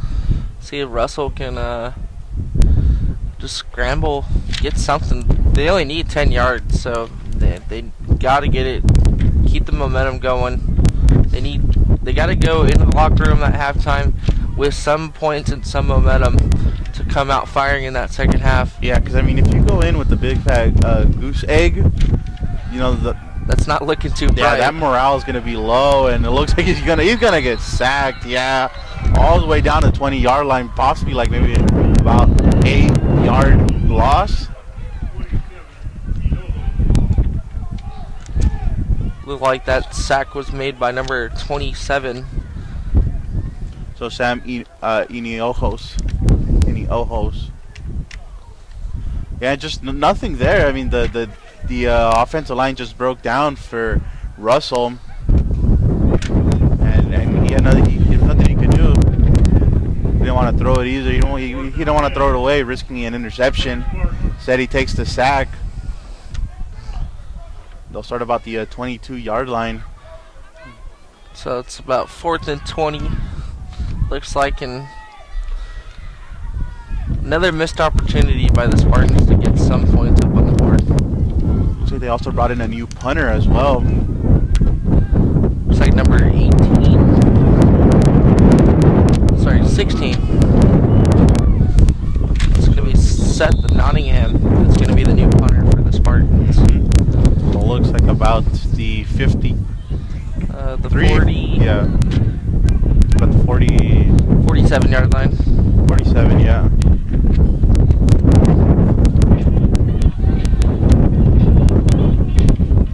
Once again, the defense, the Spartans, once again, on the defensive end. And honestly, I'm pretty sure they're gassed at the moment right now.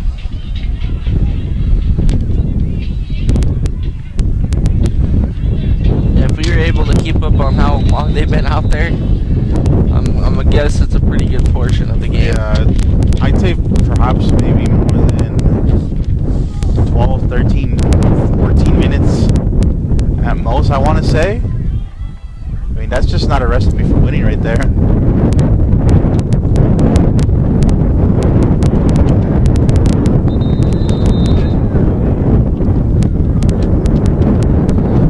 Looks like some miscues on the Grizzlies sideline, so they're going to go ahead and call a timeout here. And the Spartans were looking for a false start call, but Yeah, I guess they got the timeout called just in time. Yeah, there's some discussion on the sideline with the officials, trying to get an explanation.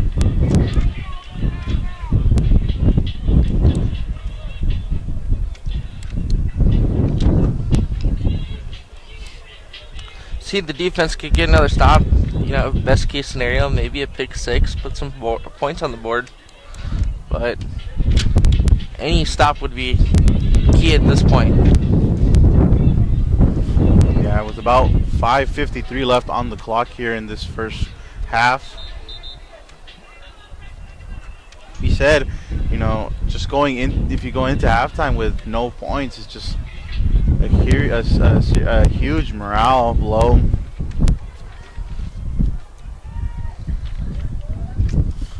But for the Grizzlies, look for the Grizzlies to add on at this moment now.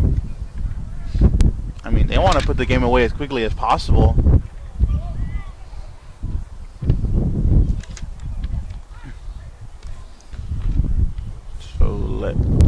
So Benjamin Linder out in the back, hands it off. That was the handoff to Anthony Mendoza. Gets about maybe 2-3 yards on that play. Mendoza's a ball carrier. So possibly about 2 second and 8. Matthews with a stop. Gain of 2 on the play. It's going to Second be down. Kevin Matthews, number 42 on the stop right there.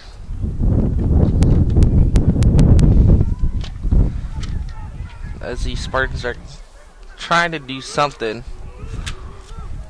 Got to get something on the board going in that second half, because if the Grizzlies put more points on the board right now, the game's going to look more dim, and they're not going to have a chance to come back at all. Another nice throw up the middle. Good catch there. Trying to fight for the first down. Bring him down. And number 17, Steve Lavin. And I believe that's 91. Raymond Syfax.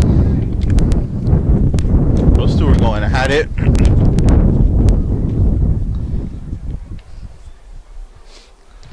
So it's looking like it's going to be about 3rd and 5 to go. So Surprised no flags on that play either. Or actually, is there? Yeah. Yeah, they are. They're going to move the ball up. Are they going to move the ball up? Oh. they're discussing it right now. Yeah. And it's going to be another timeout called by the Spartans. Yeah, so Spartan's going to take a timeout here. The officials are going to probably talk it over.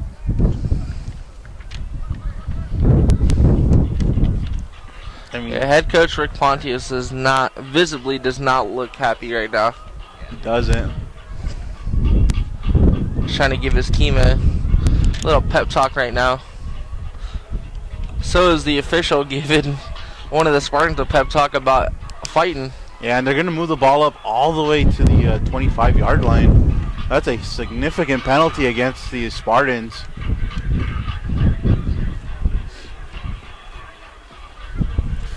As you get a live look inside of the Spartan huddle. Yeah, so any and everything that could go wrong for the Spartans has gone wrong in this first half. I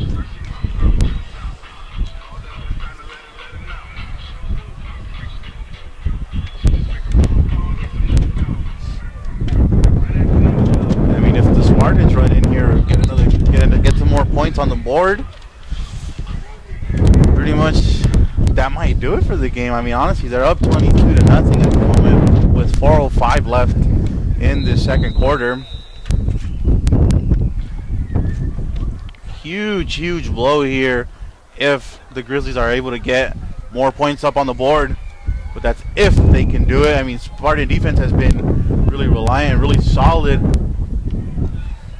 That ball's given to Johnny Owens. Owens, it's about maybe 5 yards. Owens, number 3, ready with the ball. And that's going to be number 3 on the Spartan side, Matt Haig, getting the stop right there.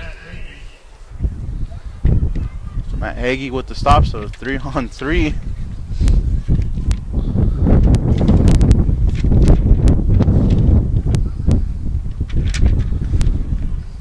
So it looks like it's going to be about 2nd and 6.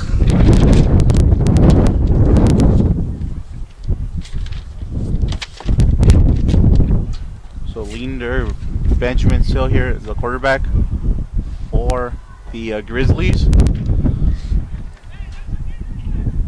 Johnny Owens lined up next to him, looking to throw. Out on the outside, good catch there by Anthony Mendoza. Breaks a tackle, gets down to about the 5-yard line. Yeah, the 5, maybe 5.5 yard line, but yeah, a little shake and bake there from Mendoza. Pushed out of bounds by Cuevas. Cuevas, so Hector Cuevas, number 2, forced him out of bounds. And yeah, you can already see the how tired this Spartans defense is. Normally, I mean, in these past couple of drives, we've seen them not,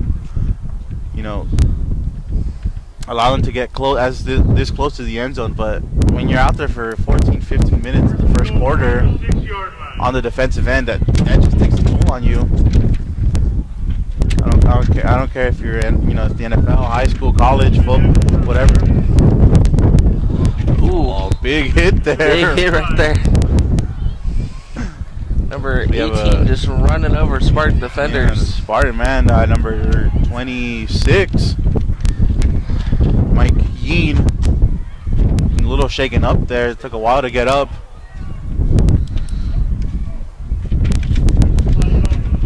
To get a live look at the Grizzlies sideline, see what this wind is doing to everything out here. Yeah, you already saw one. So the Spartans can't go flying, so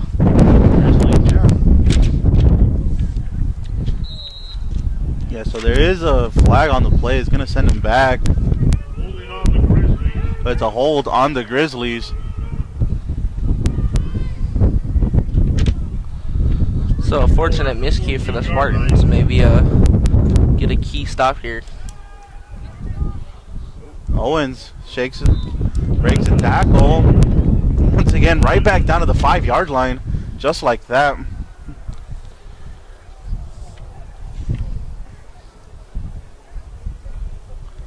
So now it's going to be 2nd and goal for the Grizzlies. 7-yard line. 2nd and goal. So, Johnny Owens, we've seen him line up as a running back. Even a receiver at that point. Get down to the 5-yard They're line. going to call their 3rd and final timeout here, the first half. Timeout Spartan. So with about 55 seconds left on the board, the Grizzlies are looking to make it possibly 28, if not 29-0. Or who knows, maybe 30-0. Yeah, I was going to say maybe they'll go for 2. Maybe they'll go for 2 and just, end the game right here. So Jacob, you said you were here for the first game. I mean, It wasn't can you- looking yeah. anything close Can to you this. point out any differences you see from the first game compared to today? Time and join in. Well, I can point out that the offense was on the field more than the defense. That was a key part. Yeah, the defense, that first game when I was here, they were getting, I think they had 2 picks that first half and a couple sacks. But, yeah, like I was saying, Russell was on fire on that first half of the first game I came to. But other than that, that's like the main differences I could point out from that game to this game. So the defense is probably, like you said, gassed at this point because they've been on the field most of this first half. So here we go. About to be, Second and goal, and they're gonna get in gonna there. be- That's 21. Stephen Bethley in for the touchdown. He just bulldozed his way in there.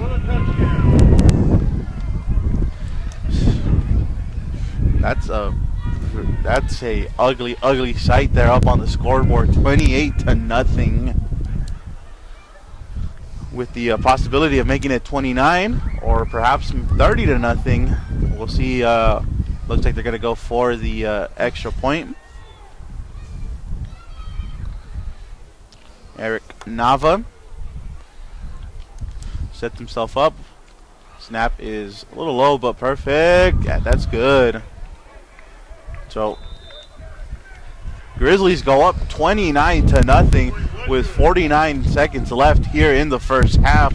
It's been all Grizzlies this whole first half. And see if Russell and the offense can. They gotta at least get something. I know there's 49 seconds, but maybe just play some sideline passes right now. Gotta get out of bounds if you guys want any chance you of gotta get out getting of some points. I mean, there's a high possibility that maybe special teams, screws the Spartans over again. I mean, we've seen it 3 times already today. Who's to say we won't see it again before the half ends, and perhaps the Grizzlies get even more points on the board. I mean, a pick 6, that could happen at any time. But the Spartans need something because if they go into this half with the goose egg, it's not a very good chance that they'll come out the second half and win this ball game. Yeah, they need something at least. I mean, at the end of the day, the bright side is for the second half, they'll be receiving the football, so they'll at least give their defense a little longer break. So Nava gets ready for the kick off. Oh, that's a beautiful kick right there. They're going to let it go into the end zone.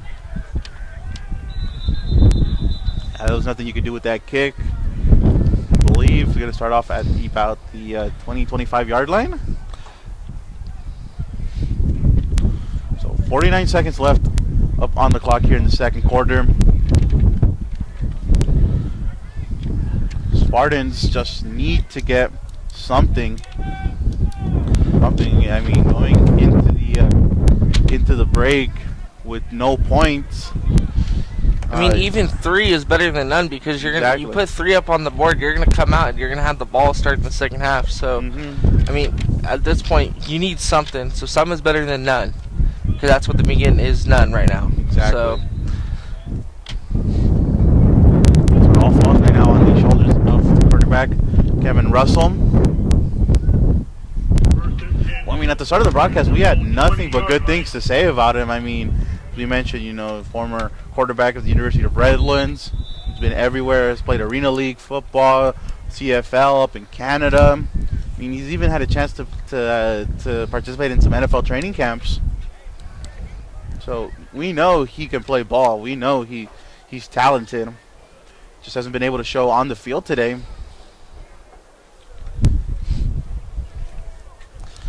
And at the same time, we've seen some frustration too from the defensive side as well. and this is not the week for him to have an off week.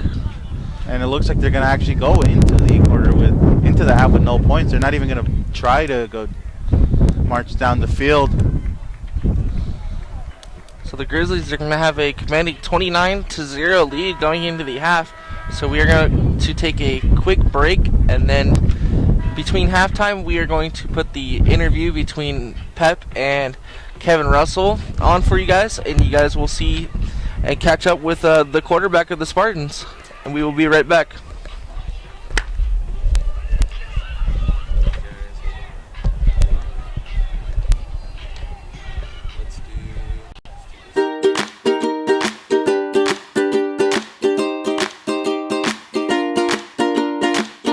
Hi, Gail Sorensen here from the Jack L. Hill Lifelong Learning Center at the Feldheim Library.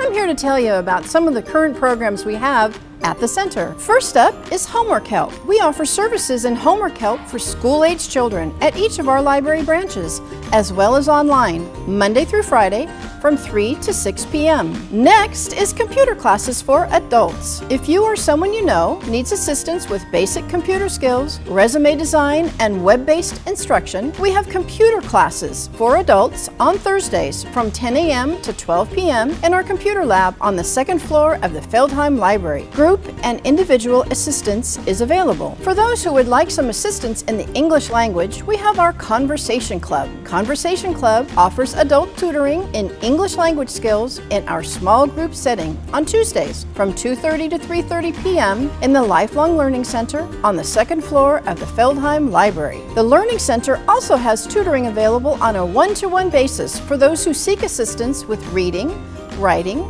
spelling, and math skills. We also have one-to-one GED preparation sessions to prepare you for the online GED test. And we will soon be offering citizenship preparation classes in October. They will be held in a small group setting that guides participants through the written and verbal application process. Do you want to know the best part of all the literacy programs? They are all free. Yes, you heard it correctly, free, which includes any necessary materials that may be needed. For further information on these programs and the Lifelong Learning Center, please call us at 909-381-8205 or email us at llcjackhill@gmail.com. Once again, this is Gail Sorensen with the Jack L. Hill Lifelong Learning Center. We hope to see you here participating in our programs. Happy reading!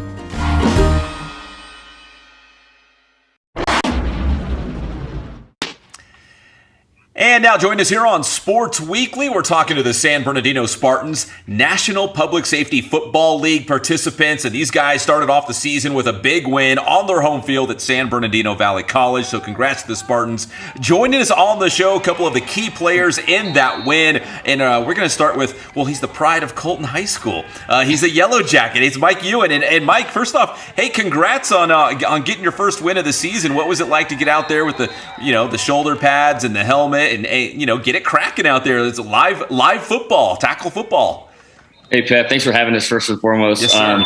It was great. I've been playing since Colton High School. What was that, like 2002, 2006, and nonstop since then. Jumped on a couple semi-pro teams and did the Enforcers football team for about 8 years. And then we jumped on and started this Spartans football team in 2018. So it's been nonstop. The body's definitely taking a toll now. At 33. I love it though. We've got a great squad. I was on the fence about coming back this year, just because, like I said, the body's starting to break down. But we got a great squad, and seeing these guys put in all that hard work and all that motivation and all that self-drive that they have is definitely something that pushed me to throw those shoulder pads on, hopefully one last time. Well, it is going to be one last time, but hopefully it'll be the last one. Mike, you're still a young guy, man. There's guys in the NFL your age still playing right now. Yeah, well, I got two little ones right here. I got a 2-year-old and a 1-year-old, and that with work and running the administrative part of the team, it does take a toll. So I told the wife, I said, hey, this is going to be the last year. I'm going to leave it all on the field, and we're going to go. For me, it's championship or bust. And then after that, I'm going to give everything to the guys on the administrative standpoint moving forward. Mike, how fun is it just to get out there and, like you said, still play football again while your body's holding up and enjoying the sport that you grew up with, but also, being in law enforcement, being part of the National Public Safety Football League. we love football, but the added component of, the first responders, I think it's a cool deal. I wasn't aware of it until this season, and I wish I would have jumped on board a long time ago. But how did you first, find the team, and how did you guys, first connect and get a local team going here? Well, yeah, football's given me so much. It's gotten me through a lot of difficult times, a lot of hard times, rough times. I've met a lot of good people through the different football teams that I played on, and was able to build some good relationships and get into law enforcement through that. So I want to give one shout out to Brian Olvera. He's over in Elko PD now. He's the guy that I met when we were playing on the Inland Empire Enforcers, and he got me in over at San Bernardino PD. Towards the tail end of the Enforcers, we started coming up with the idea of, hey, let's join the National Public Safety Football League. Our team at that time was playing all these teams in that league already. The only thing is we weren't in the league. So we had to jump through all the hoops and check all the boxes in order to join the league. And sorry about that. We're a family show. It's all good. So we had to check all the boxes, join the league. And the best thing about it is, yeah, you hit on the nose as far as playing football and representing your agency. One of the things I tell the guys when they come out is I tell them that, hey, we're a nonprofit organization, and we fundraise first and we play football second. Our mission is to use the game of football to create fundraisers, create events, to generate these funds so that we can give it back to our fallen officers, our public safety officials, or God forbid, the families of the fallen. Mm-hmm. And we are able to do that through the game of football that we all love. No, that's awesome. And then that's the aspect, the angle that I love about this team and this league, this organization that you guys all play for. Mike, what did you guys do well in that first win? You had, I think it was Orlando, right? They come all the way across the country and you guys beat them up pretty good out there at SBVC. What did you guys do in that first game? Do well in that first game of the year? Well, respect to Orlando, those guys are some hard hitters, and they never gave up. I know that scoreboard said something, but those guys were a class act team, and they did a great job. But what we did well is those two guys that you're looking at right there, Kevin and Chris. They went off, man. Those guys, they've been working their butts off since January when we started hitting the field, and I knew that these guys were something special. But everybody played hard. They played as a team, as a unit. And one of the most difficult things as far as this whole organization and running it is the scheduling, right? Everybody has their different schedules. Some guys have to come in from graveyard shift, or they have to bounce out of there and go straight to shift, go to briefing right after that. So we appreciate everybody's time, their effort, their sacrifice to be part of the organization. But all these guys, they don't take it lightly. They put in a lot of work on their own time. And when they come to practice, we have 3 hours, sometimes 3.5 hours, and they make it count. I'll tell you what, these guys make it count. And these guys are all enthusiastic. Everybody on the team's enthusiastic. Everybody wants to win, which is great. But at the end of the day, they know what we're about. And, I can see it in their eyes. I've told them at practice, I go, man, I can see it in your guys. You guys really are something special. It's one of the better teams I've played on in a long time. No, that's awesome. That's awesome. Thank you, Mike. You mentioned him. I'm going to jump to your quarterback now, Kevin Russell, former University of Redlands QB, and Kevin. Mike talked about extending your football playing career and getting a chance to put on the pads and the helmet again, and again doing it for such a great cause. Did you ever think, Kevin, that you'd still be playing football right now?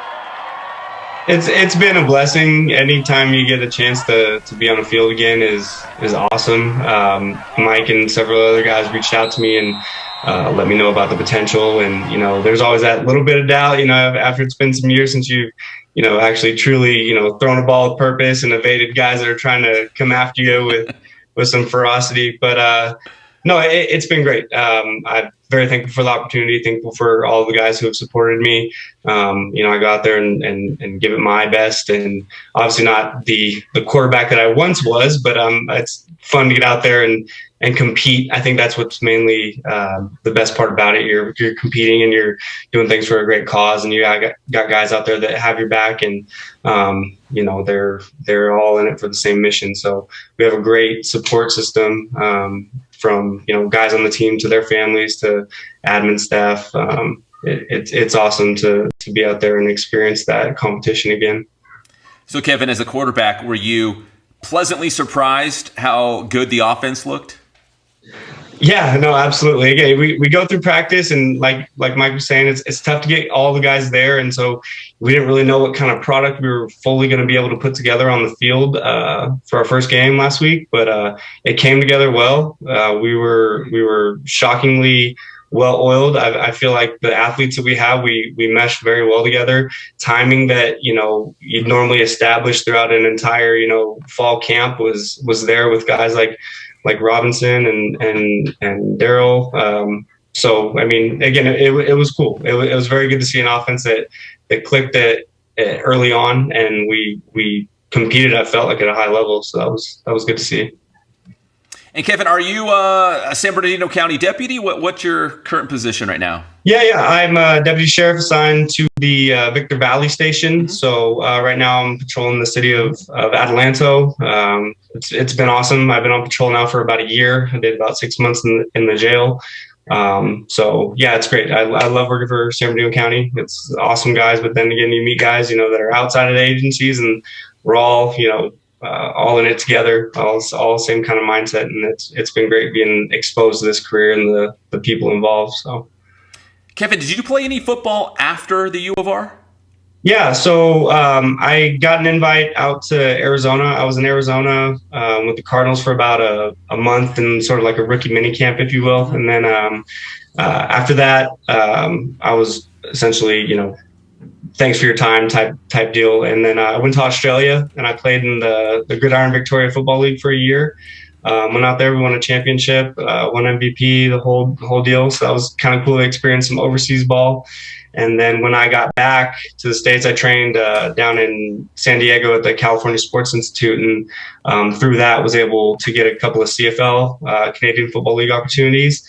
And then things went as they did. I was released from Montreal once Johnny Manziel had ended up signing, and then found myself in the Arena League on a couple of teams. So for about two seasons with Arena League. So that's kind of where I finished when I was right before I started this career.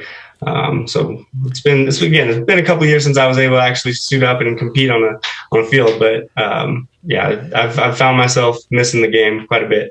So you were still playing at a high level not too long ago, though. Not too long ago, like I said. Yeah, I think my last season was 2019. I finished with the Tri-City Fire Arena team in Washington State. Even I feel like going without a week without training with a purpose, you lose so much. But so it was a couple of years since I'd actually thrown a ball at a competitive level. But again, the guys on the team make it easy to do my job well, and I'm just thankful for the chance to be out there and feel it again. Well, speaking of the guys on your team making your job a little bit easier, let's talk to Chris Robinson as well. Chris, Arizona State guy, Beaumont guy.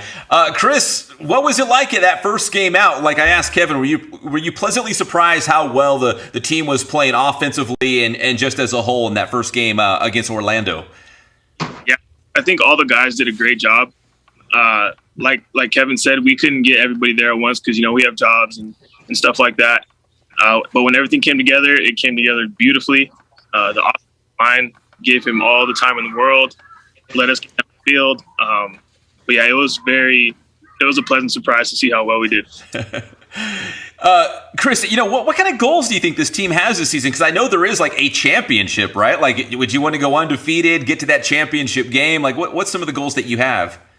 Oh yeah, definitely win the championship. That's all we talk about. Obviously take it one game at a time, but we got our eyes on the prize, and we're going out there with the purpose to every week to make it happen. And like I asked, kind of like Kevin, what was that gap between your last, we'll say, competitive football game? I don't know if it was college or something beyond that, but how many years in between, playing on a real football team to playing on, for the Spartans here? It's been about 3 years, a little over 3 years. So it's been a while. So it was a little nerve-wracking to get back out there, see if I can still get out there and do my thing. But it was good. It was good to be back, and just to be playing football alone, it was awesome. But to be on a team that's as good as our team and just meshed so well, it made it even better. Is it like riding a bike when you got out there? It was like, okay, yeah, I remember how to do this. Exactly like that. Yep, it clicked just like that. We're right back. So, well, Chris, in high school or college, you're seeing your teammates and your coaches and everybody like every single day, and you have practice and you're in the weight room together. But I imagine for this, you guys get together and practice like once a week, and then you're supposed to try to gel and click and make it work, when the whistle blows for that first game. So, I mean, I know you guys got the big win. You guys look great, but do you feel like, hey, we can still get a lot better going forward throughout the season? Oh, yeah, I think we're barely scratching the surface for sure. I think we have a good mix of guys who've been on the team for a while and new guys. So I think that's what's making us gel together so quickly. But guys who've been there, showing us the ropes, and the new guys, we all know each other because we're all law enforcement. So I think it just makes it a real cohesive bond that we all have, and this is just the beginning. So Chris, what's your current position right now? Are you also a sheriff's deputy? I'm a police officer for Rialto Police Department. Oh, very good. So I've been on patrol for about 2 years now. So what's it like when all these different agencies come together? I mean, is there any competition between I'm police and you're sheriff and maybe you're a firefighter or EMT or something like that? Is there any friendly competition within the team? I wouldn't say within the team. I think, we all feel that we represent San Bernardino County, but obviously when we play LA County, Orange County, there's going to be a little, we're going to see who the best county is. So we all go out there ready to make it happen and compete. Well, Chris, I know you guys have at least one more home game, I know, on the schedule coming up in a couple weeks out there at SBVC. What would you say to some local football fans to maybe encourage them to come out, not only see some great football, but again, the cause behind it, right? What you guys are doing to give back to our local community. You get good football, and you're going to be giving back to something that's so meaningful. What would you say to the football fans out there? Yeah, I would just say, it's a great time. It's competitive football. You'd be surprised we get out there and we get after it. There's guys who have played in the NFL, who played all types of different experience, who go out there and are playing. And obviously we're a nonprofit, and it all goes back to help, officers, families who need it, who dealt with tragedy, who are going through stuff. So all those proceeds go to a good cause, and you get to go watch good football. Doesn't get any better than that. No, it's a good excuse to go watch football. I could watch football all year round. But this is a great excuse and a great cause to get out there and check out the San Bernardino Spartans of the National Public Safety Football League. Chris, Kevin, Mike, thank you guys so much for your time. I really appreciate it. And I will be out there at your next home game. I believe it's April 23rd, a Saturday afternoon out there at SBVC. So, guys, congrats on the win. Best of luck the rest of the season. And we'll see you out there on April 23rd. Thanks for having us, Beth.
This is Claudia Arroyo from the City of San Bernardino Public Library, here to tell you that it's that time again for the annual In and Out Cover to Cover Reading Club program. For those not familiar with the program, it is basically a great motivator for your child to continue reading and to get to know their local library by reading and checking out up to 15 books.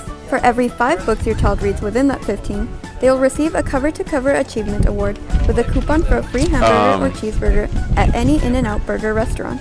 This year, the program will start from March 5th and end on April 6th. There's not a lot. Children must be 4 to 12 options. years old to participate. For more information, call the library at 909-381-8235. The week after. Visit our website, Sixers? www.sbpl.org, I want a or bunch of visit our stuff. Facebook page at www.facebook.com/sbcitylib. Once again, this is Claudia Arroyo from the City of San Bernardino nice. Public Library. Happy reading! Yes.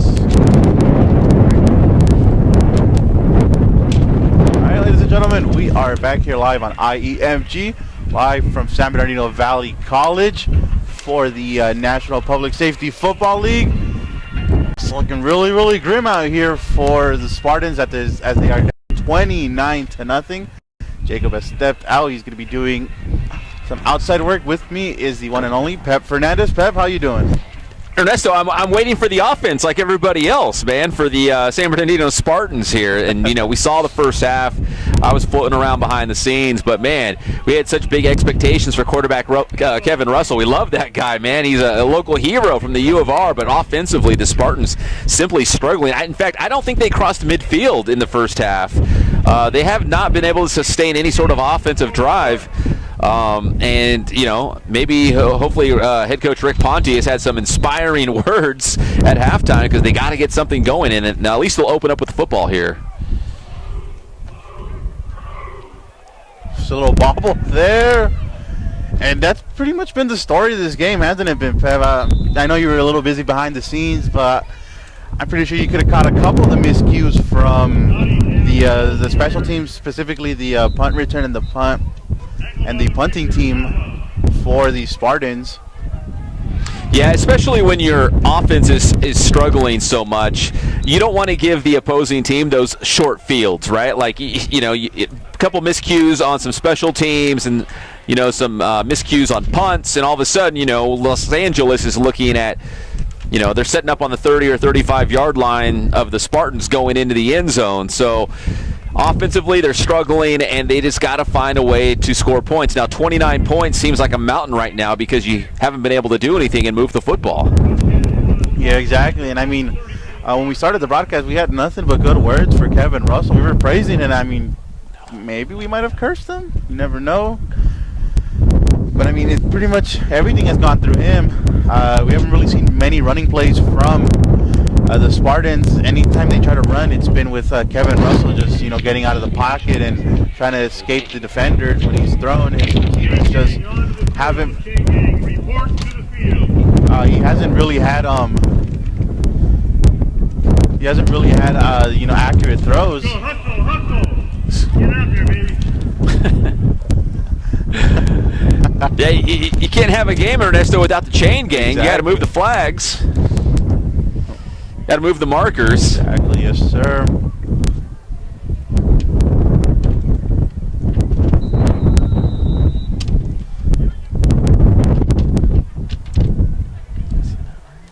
But we'll see. We get another glimpse at Kevin Russell here. Pretty much has been the best player on the offensive end for the Spartans, trying to do a little bit of everything. But we know he can't. Step up. He tried to escape. No, keeps that ball, and that's what we were talking about. When he has to keep, he has to scramble around. He's taking a couple heavy hits, right, or big hits. So we'll see if that doesn't come back and take a toll on him throughout the rest of the game. Ernesto, I'd like to see them go back to the run game. They had a little bit of success very early on in the game, and the passing game has struggled, so maybe go back to the run game. Maybe that's even Kevin Russell running the football himself to see if he can generate some sort of a drive. Throw. That's a flag right there, so that's going to be a flag on 41, Sean Taylor. So Taylor, who's been all over the place here, has a couple of interceptions. Really, they're going to call pass interference on him. Yeah. Yep, that's 3. Yep. And then, so that one's 3, which is the super wide shot. The 4 is the. But yeah, I mean, the Spartans are getting a nice break there. Move the chains up. Going to be up probably around the 50-yard line. Looks like it. Yes. Yeah, so they'll move up to the 50-yard line, and if I'm not mistaken, I believe that might be the first time they cross half field in this game. I mean, this first drive is going to be crucial for the Spartans. Need to get some points up on the board, whether it be just 3 or 7 or 8. Goes out. Try to connect there with Lambert, but Lambert was just wasn't ready for that pass. And that's been a story too of the game for Russell. Just a little bit of inaccuracy from him as well. Trying to force some throws. We saw right there Lambert wasn't fully set.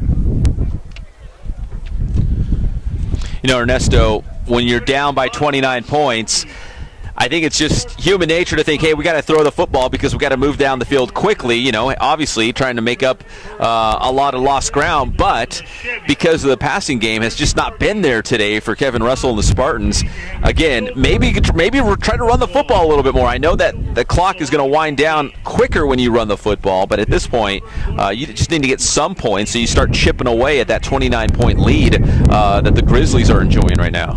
Exactly, and I mean, Grizzlies have done everything has gone well for them, offensively, defensively. There's a good connection there with Aaron Najera.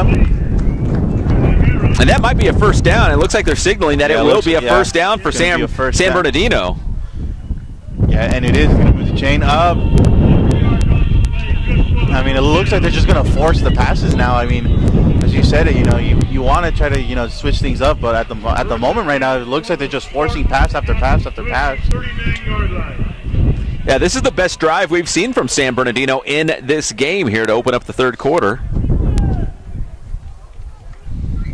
And once again, it looks like there's another pass going deep to the end zone. Oh, a beautiful throw there. But it's still incomplete. There's good coverage there from the cornerback. Good idea there from Russell, but throw was just in between two players, and that's pretty much impossible. Try to force a throw like that. Yeah, that was a tough throw, and I know they want to go to the deep ball again. You're down by 29 points. You're looking for that home run play, right? You want that 40-yard touchdown pass, but it just hasn't been there today. So what do? You got to go back to the run game and maybe get 3, 4, 5 yards here and there and make your way down into the end zone. So at least you feel like there's still time on the clock. It's still early enough here as we start the third quarter. There's still plenty of time to get back in this game. Yeah, we'll see, but it looks like Russell going back to the same wall. Throws up the middle. Oh, good catch there. Another first down. And, well, I mean, who are we to tell them, right, what to do? But it was a nice completion of Chris Robinson. Tackle made by Benitez.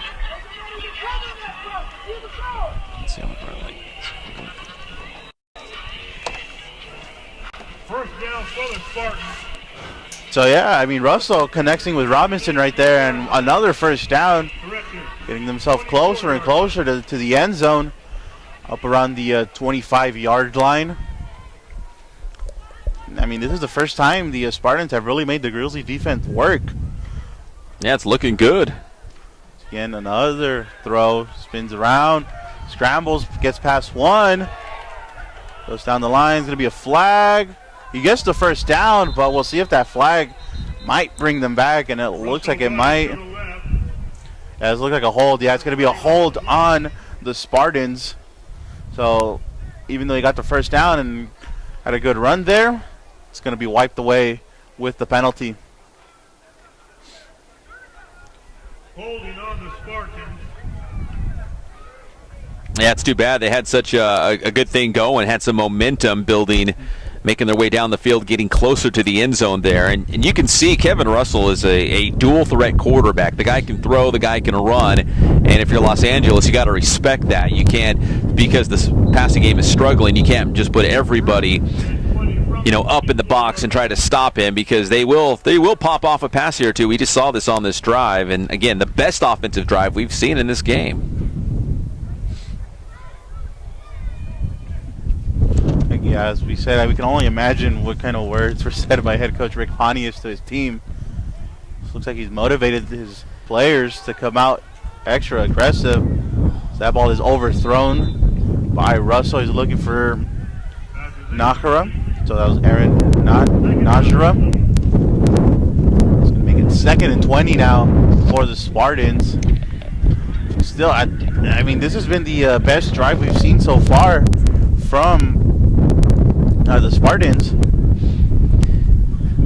Ernesto, I should mention, I was talking to head coach Rick Pontius before the game, and if people are watching at home and they don't know, these guys only practice once a week. They practice on Sunday mornings here at SBVC, and a lot of the times, not the entire team can make it. They have different shifts. These guys are deputies, they're police officers, they're firefighters, they're getting called out for different things. So a lot of these guys just show up and they're getting ready to play a football game. So sometimes it might look like, hey, it looks a little sloppy, there's a lot of miscues. It might be because they're seeing each other for the first time here on game day. Exactly. Yeah, and me and Jacob mentioned that a little bit, in the first half. Ball's thrown right up the middle, off the hands of Jones. But yeah, going back to our point, me and Jacob were discussing it. These guys, they probably don't. Yeah, like you said, they only practice once a week, so it's kind of hard. When you try to play an organized sport and you only practice once a week without a full team. Some people just don't. They're not in sync with their teammates. Other times it's just their schedules are. I mean, let's be honest, they have gruesome schedules.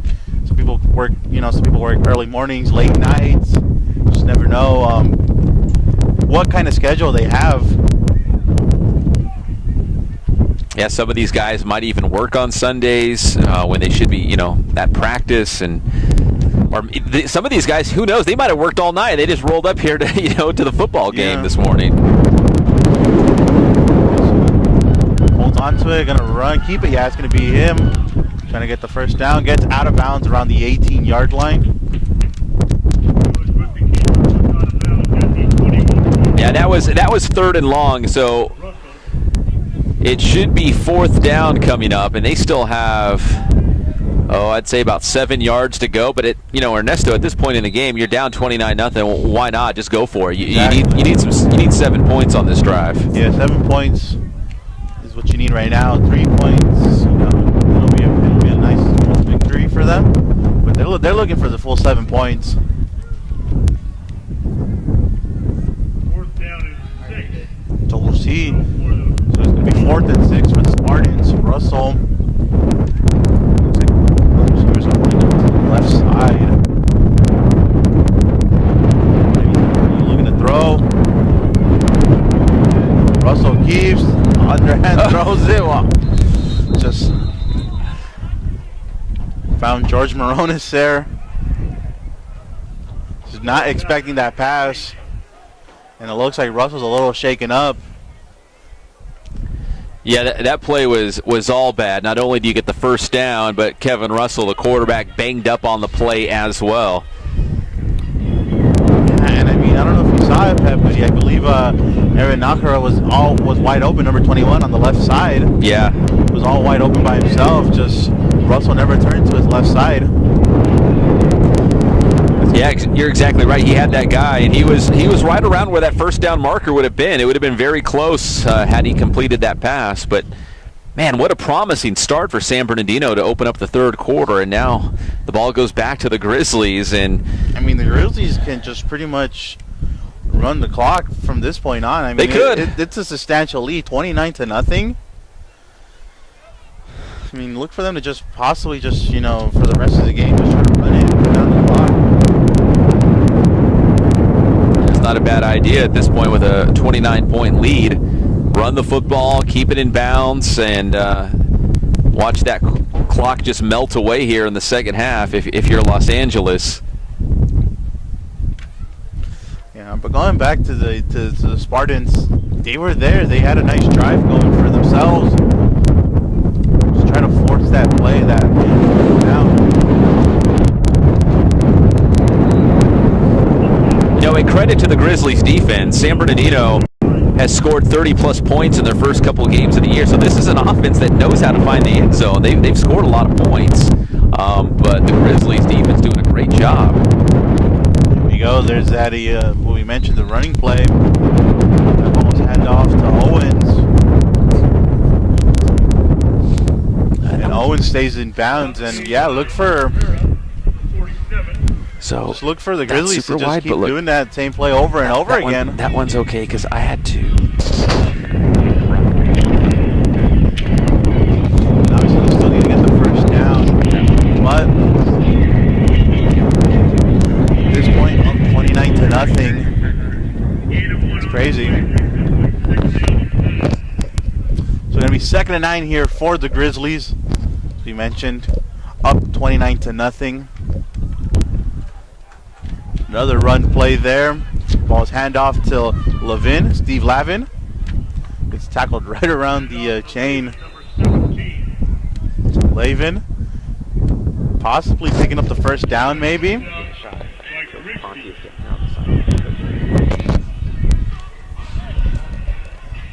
See where the officials decide to spot the ball.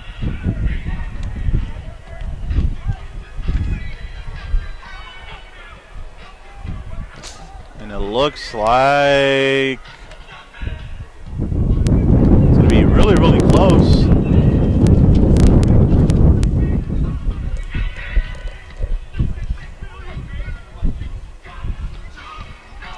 This play's going to be really, really, really close. I think they might give them the first down.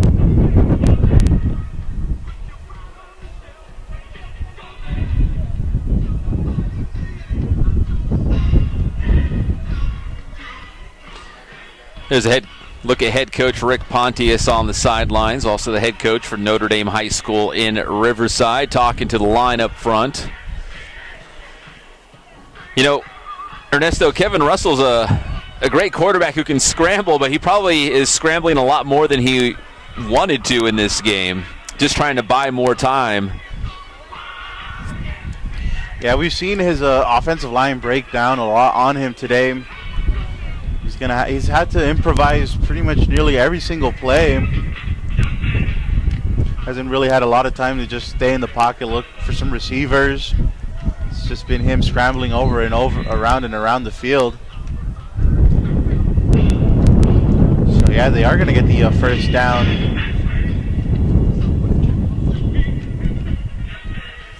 But, I mean, yeah, the Grizzlies showing why they're the defending champions as well.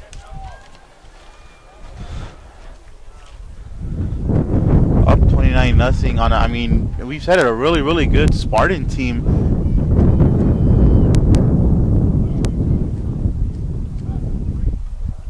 Gonna be a keeper for the quarterback. Runs right through him.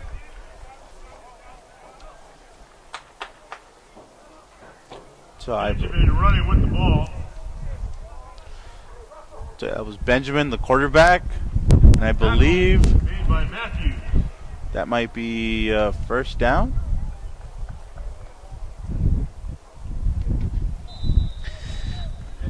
Benjamin from the Los Angeles Sheriff's Department, and Ernesto, that guy, he's built like a bowling ball, man. He's hard to bring down. He's a big dude playing quarterback. He is. We saw him keep that ball right there and just chugged his way through, powered his way through the defense.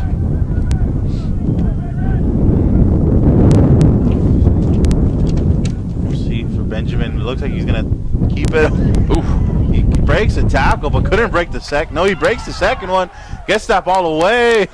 Oh, what a play there from Benjamin. Breaks two tackles. Looked like he was going to get sacked all the way up at around the 18-yard line, but instead just throws that ball away. Yeah, we just mentioned how, he's a tough guy to bring down, and we just saw it. Several Spartans had a chance to bring him down. In fact, I think it was number 59, Paul Ferrari from the Riverside Sheriff's Department, nearly had a strip sack. Looked like he was going to try to jar that ball loose. Yeah, well, now they're going to give Benjamin a break, and they're going to bring in Frank Bernard. Main entrance. I'll see you guys in a while. Bernard going to throw out to the side. Receiver gets a nice catch there around, it's about maybe 7 yards. Pass is complete to Wells. So that ball was given to, Tackle made by Grigsby. so that was Jason Wells with the catch.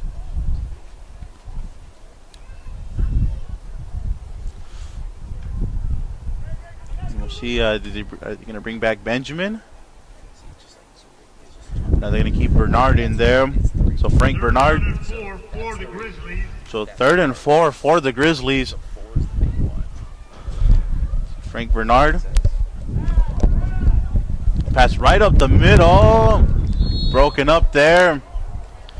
But it was 27. Conan Grigsby. Pass is incomplete, intended for Mendoza. Or actually it was, Pass is broken up by Grigsby. yeah, so that was Conan Grigsby who broke up the pass there and forcing the 4th down Down and 4. for the Grizzlies. And that was a big stop. I mean, there's still 7:33 to play here in the 3rd quarter. So on 3rd down, the Spartans doing a good job of getting a defensive stop and hopefully get the ball back and make their way down the field and make this competitive still. Well, yeah, we saw the Spartans in the first half. Their defense was tremendous. I was just those miscues on the special teams unit that really forced the team. Yeah, that short field for LA did not help early on in this game. It looks like a fake. They fake. Oh, they stripped the ball. There is a fumble on the play. But still, at the end of the day, it's going to be Spartan ball at around the 40-yard line. You know, we were talking about the short field that Los Angeles enjoyed in the first half. Now San Bernardino finally gets a break on that fake punt attempt, and now they're going to get the ball, Ernesto, in great field position. Yeah. It looks like they're going to spot it on about the 38-yard line. Mm-hmm. Yeah, and that's actually that's the first time we've seen the Grizzlies, go for something like that. They've been mostly pretty conservative when it comes to punting. But hey, Spartans in really, really good territory now. Let's hope they can take advantage of this and make this game a little bit more competitive. I think we can all agree they've got to come away with some points right here, preferably a touchdown to give themselves any shot at getting back into this one. Yeah, Russell, they're finding Deshaun Jones for the first down. To be about the 28-yard line. Yeah, that's exactly what the Spartans need. Just keep running down the field. You said it, Pep. Get points. They need points up on this board.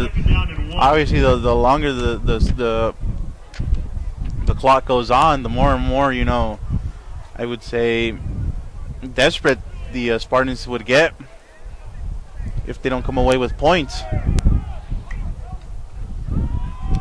Keeper there throws out.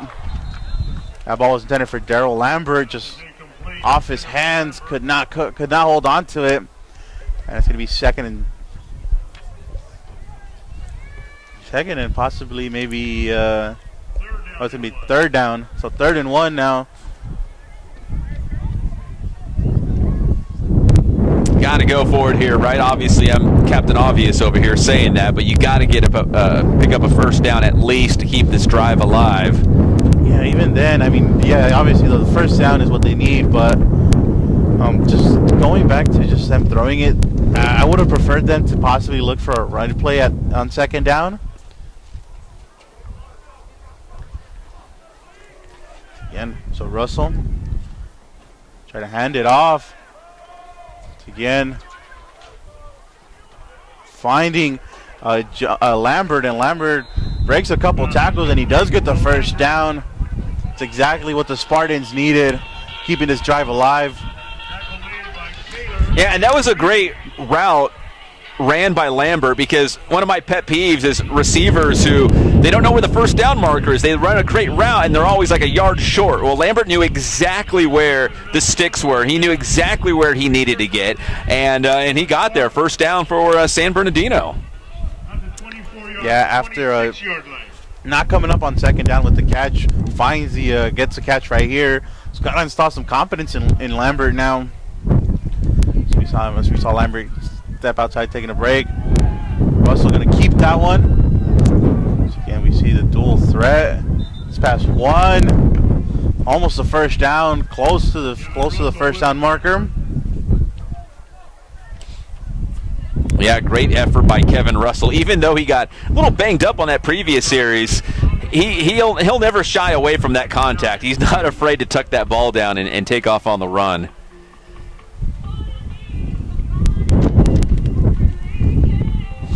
Yeah, exactly. Never afraid to get physical here. So it's about second and maybe possibly 3. Gonna go into the end zone. Beautiful throw there. And finally, that's the touchdown the Spartans have been looking for. That's number 1, Deshaun Jones. What a throw there from Russell, right on the money, finding Jones. Jones with a beautiful catch. And Spartans finally are rewarded with 6 points. So do you go for 2, Ernesto?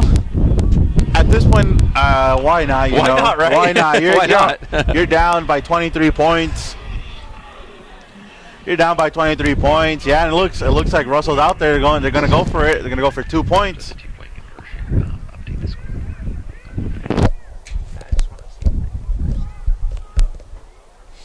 As you see right there. So Russell, so the offense out on the field looking for 2 points.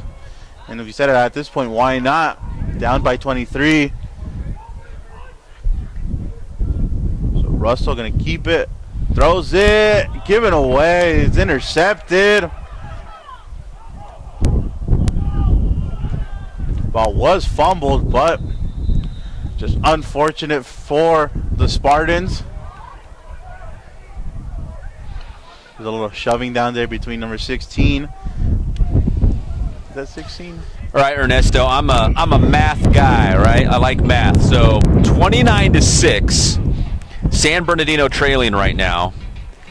So they are down by 23. So if you get 3 touchdowns and 3 2-point conversions, then that's 24 points and San Bernardino wins. Exactly. Right? If all that happened, if all that came together and the stars and the moon aligned. Exactly. But there's still a chance. It's only a 3-possession game if you do it that way. There is a chance, but I mean, what me and Jacob were talking about the first half, the defense was just out on the field for far, far too long, possibly maybe half of that first half, 15 minutes out on the field. The condition they're in right now, they're probably gassed at the moment. It's going to be hard for them to try to, get more stops now, but hey, we saw them get a stop on the last drive for the Grizzlies, so we know they can do it. Yeah, we're talking about the offense, and they need to score points and get touchdowns and 2-point conversions. But you're exactly right. The defense also has to step up here for the Spartans because they need to get stops and get that football back. They need to get some, 3 and outs and put together another offensive drive and put more points on the board. And they did that really well in the first half. It was just the opposite. The offense was just nowhere to be found. It went MIA. With a little under 5 minutes here in the third quarter. Looks like the special teams hopefully is able to get a grip. That's going to be 31, Todd Underhill. We saw get replaced. So Underhill, beautiful kick there. It's going to go out of bounds. That's going to be a flag. So Underhill with the beautiful kick just goes out of bounds. It's going to give the Grizzlies a nice starting position.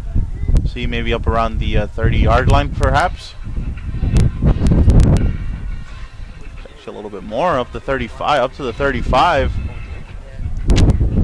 So the Grizzlies going to start up at around the 35-yard line.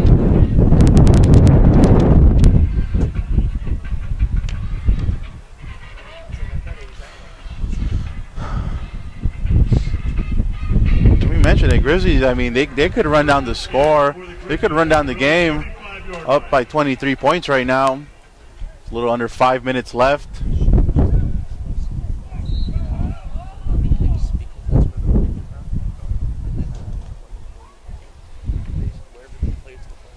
So we'll see. It looks like Bernard gonna get the rest of these snaps. Puts it out to Owens. Johnny Owens picks up about 7 yards on that run, on that catch and run.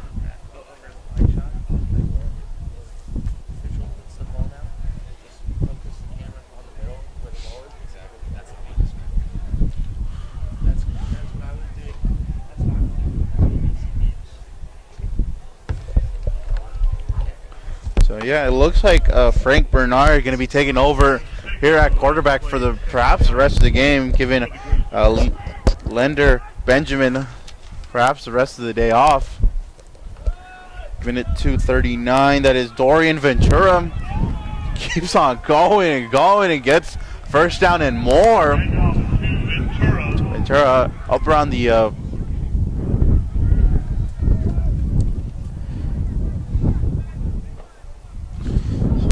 with the nice run there. You can adjust the first shot. down and more. That was 11 yards there gained by Ventura.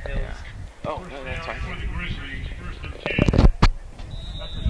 45-yard line. So once again, Grizzlies here in Spartan territory around the 45-yard line.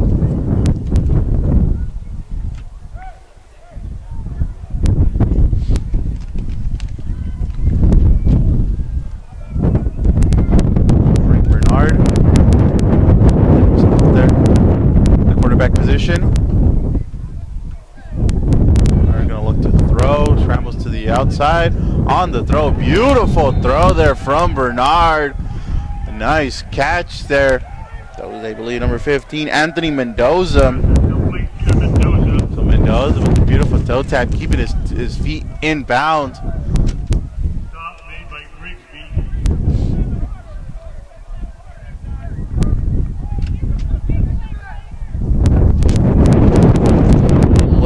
Yeah, 2nd and 1 now. So look for the Grizzlies to probably run right here. That's exactly what they do. Looks like they're gonna get the first down. Yes, they are. That is Steve Lavin. Hand off to Lavin. So Lavin powers his way through, gets the first down. Flag on the play. However, there is a flag on the play, and it looks like it's going to erase that first down.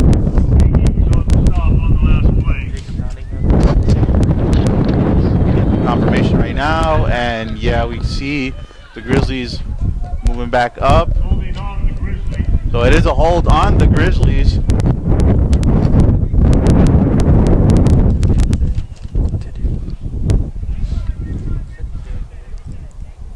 Going to send them all the way back to the 40-yard line.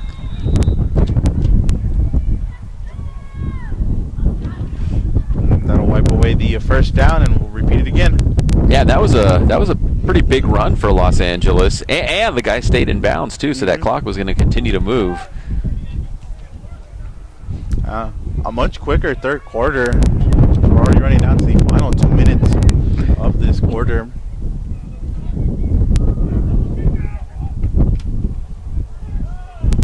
Then it looks like Benjamin back in the game. Ooh. Kept it himself. Oh, what a hit there from those 49. So that was Daniel Urquhart. Yeah, from the California Department of Corrections. Yeah, Daniel laying a big hit there. And as we mentioned, Lambert, the quarterback for Los Angeles, he's not a little guy. He's a big guy playing quarterback. Yeah. It's like two freight trains coming at each other. Uh-huh. So it's going to bring up third and about maybe 4. There's some confusion on there, so it's an official timeout, I believe.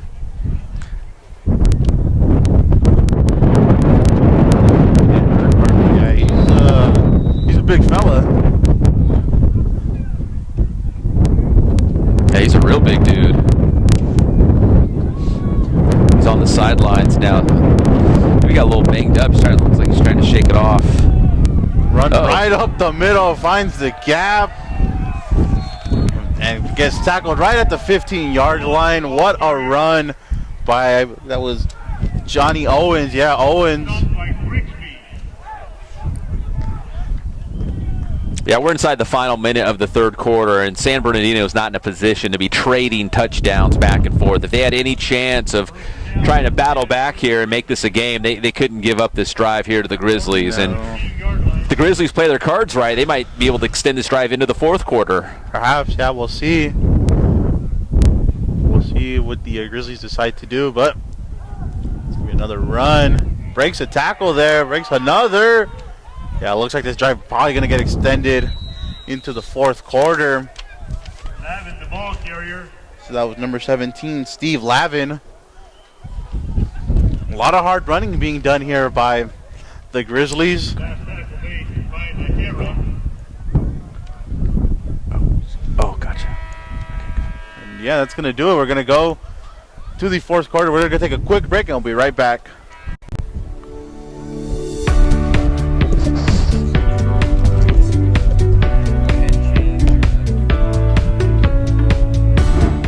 I'm Stephanie with Community and Economic Development. Are you interested in housing for all residents, businesses that serve community needs, safe parks, or the overall quality of life for you and your neighbors? If so, now's the time to get involved. San Bernardino 2050 is a major planning initiative led by the City of San Bernardino that involves an update to the general plan. The general plan is a long-range plan that sets goals and policies for how San Bernardino will look in the year 2050. We will be hosting a series of upcoming workshops in each ward. These workshops will be held on different days where you can help us identify areas in which new housing, businesses, industries, parks and open spaces, and other uses should be located. Now's the time to make your voice heard, and it's an opportunity for you to change the future of your city. I'm Stephanie Sanchez, encouraging you to visit futuresb2050.com and learn how you can participate.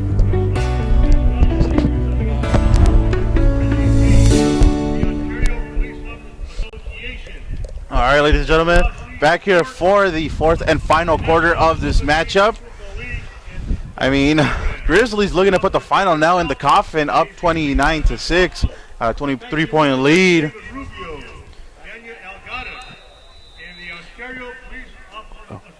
So 23-point lead, looking to make it perhaps maybe a 30-point lead.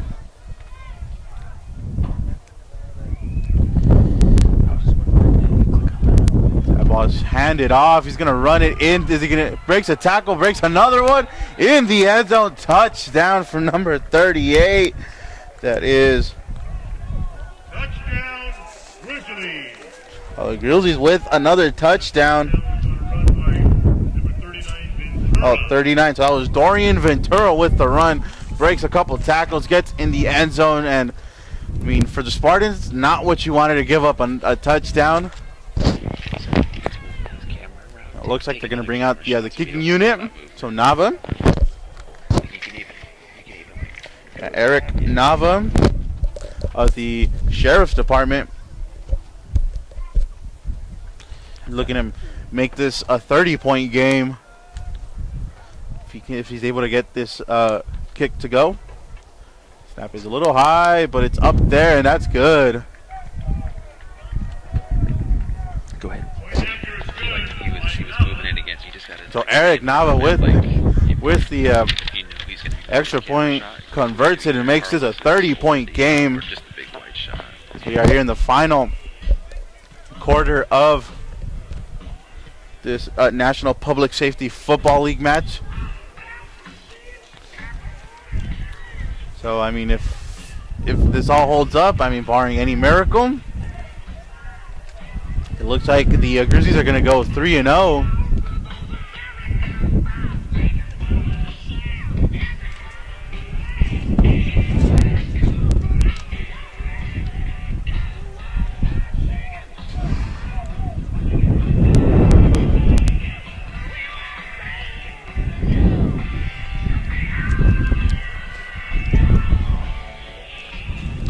Nava getting ready to kick.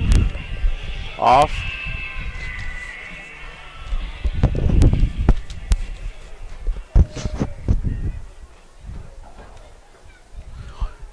And honestly, Pep, that final touchdown may have done it for this game.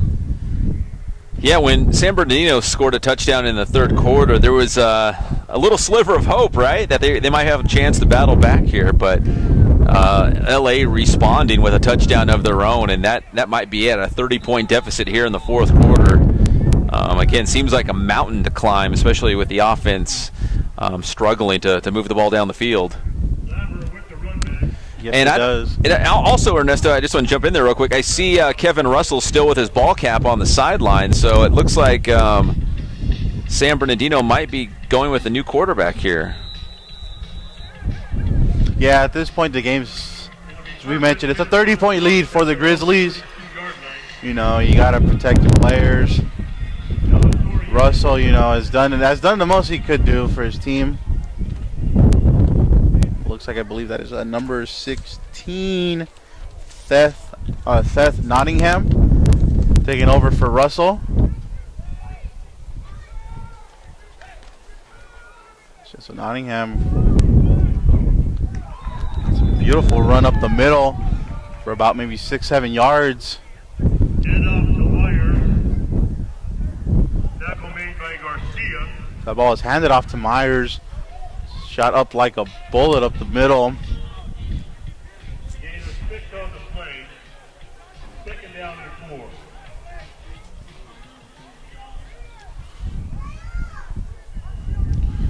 Yeah, just not the Spartans' day today.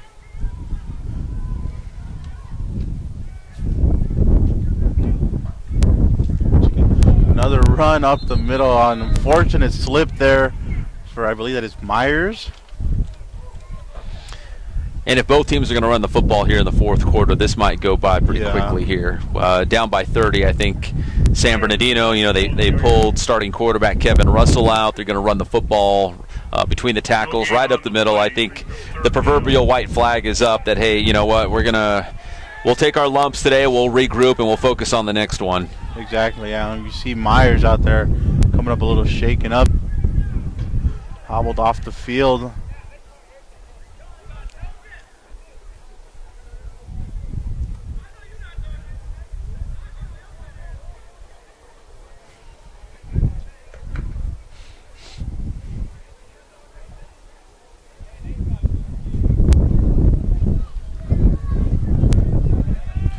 See with what the Spartans decide to go out with. Looks like they're going to throw it. Nice screen there. Got it out to Hector Cuevas. So Cuevas there with a nice gain. Pushed out of bounds by Taylor. To be about third and 4. Or actually fourth down. It's going to be 4th and 2. And perhaps Spartans are just gonna say why not and try to go for it. Yeah, at this point, right? Even, you know, fourth down. What does it matter at this point? 36-6, 42-6. It doesn't really matter.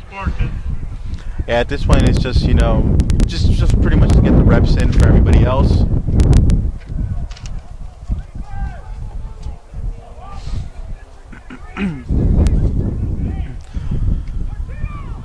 So 4th and 2. Spartans looking to get that first down here. Possibly throw. Oh, beautiful catch there from Aaron Nakara. That ball was threaded in there. And Nahara comes up with the first down, and never say never. We got about just under 12 minutes left.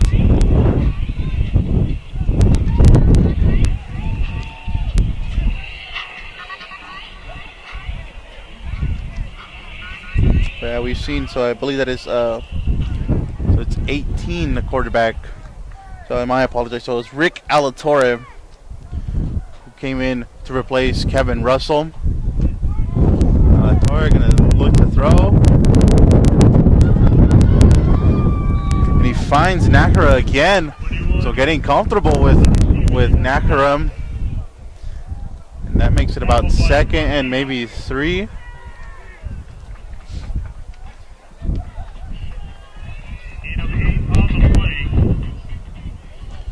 So it's 8 yards gain. Going to make it 2nd and 2.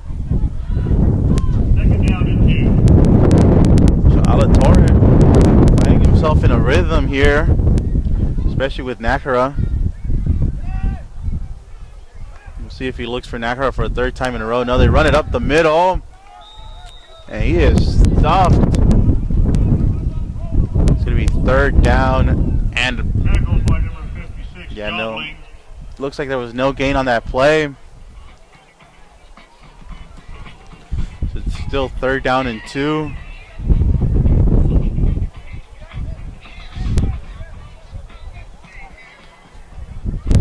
So Ernesto, for San Bernardino, we mentioned they opened the season with a win here against Orlando 34-9. Then they beat Orange County 34-0. So they scored 34 points in back-to-back games. That's why we were so optimistic about the offense, even though they only have 6 points right now. But after today, on May 7th, they will travel to Dallas. They will play Dallas in their next game, and then they also have the LA Police Department coming up a little bit later on in their schedule.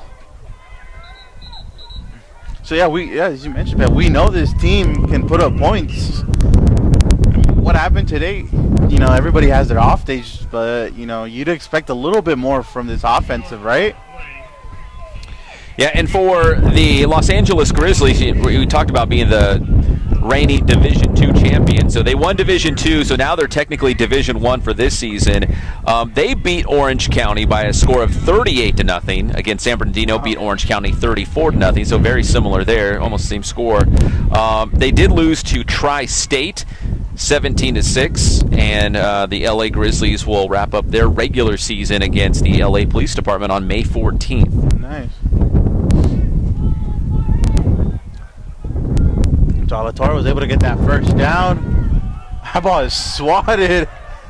It's like J.J. Watt down there. Yeah, that's J.J. Watt-esque.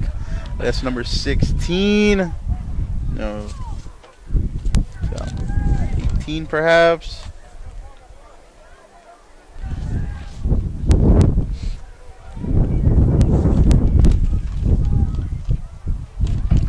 I believe that was, number 16.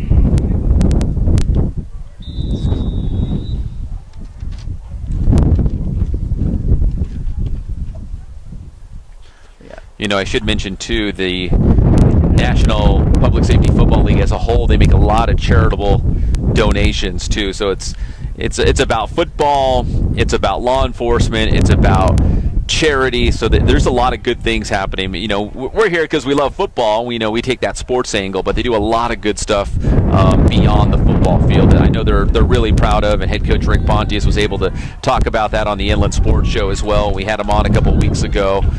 So they do a lot of cool things off the field. You know, win or lose, whatever, you know, regardless of what happens today. Yeah, regardless of what happens today, you know, they're just here to, like, perhaps, you know, have some fun, blow off some steam, just, you know, de-stress. Because, I mean, we mentioned it. It is a tough job. You know, these schedules, you never know what they work. People could work all night, all day. Just a way for them to come out here and have some fun. Yeah. You know, I guarantee there's some guys out here playing football that, you know, once high school finished, you know, or college, if they were good enough to play at the college level, they might have thought, hey, my football playing days are done, and then boom, you know, the National Public Safety Football League pops up, and San Bernardino has a team. They're like, wait, I get to play tackle football again. That ball is intercepted there. We saw Lambert, and that's going to probably go back for a pick 6. That's Royshawn Lewis. Royshawn Lewis going to showboat a little bit in there. There's the pick 6, and perhaps the final nail in the coffin for this Spartans team. Yeah, that was Daryl Lambert, number 0. He just kept chugging straight to the end zone, was never focused, never turned around. That ball was headed towards him and intercepted there by Royshawn Lewis. Took it back about, I don't know, maybe 65, 70 yards. Yeah. For the pick 6.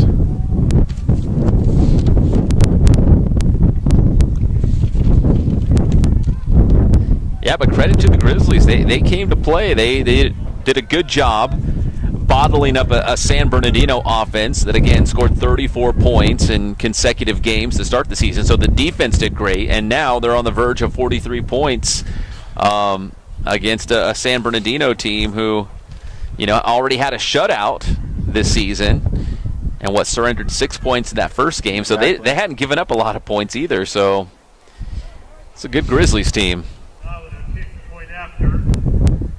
So Nava put it up, and that one's good.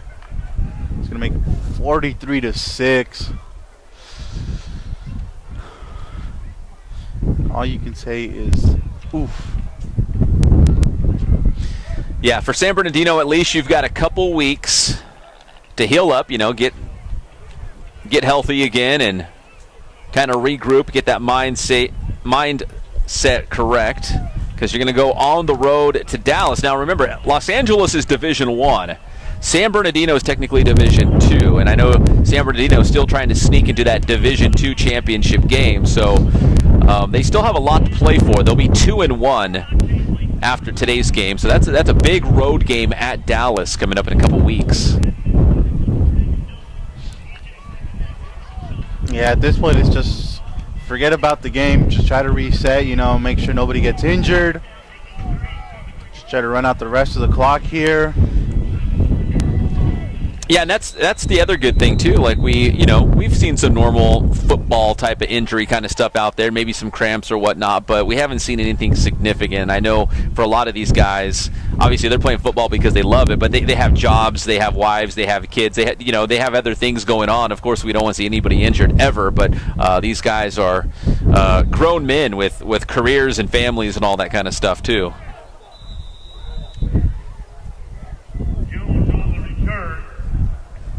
Yeah, and the fact that, they're out here tackling each other, putting their bodies on the line, just goes to the commitment they have to the sport. I mean, you don't go out here being, the age you are, as we mentioned, a lot of people have families, they have kids, they have wives. You don't go out here and put your body on the line unless you don't love the sport. You can tell all these guys on both teams have a tremendous passion for this sport. Get another look at Alatorre.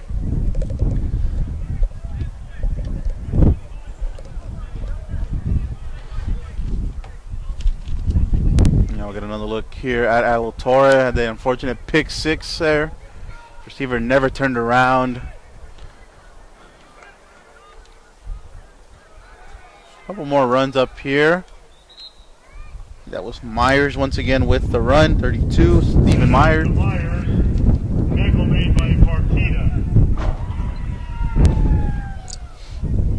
As we approach the final 3 minutes here.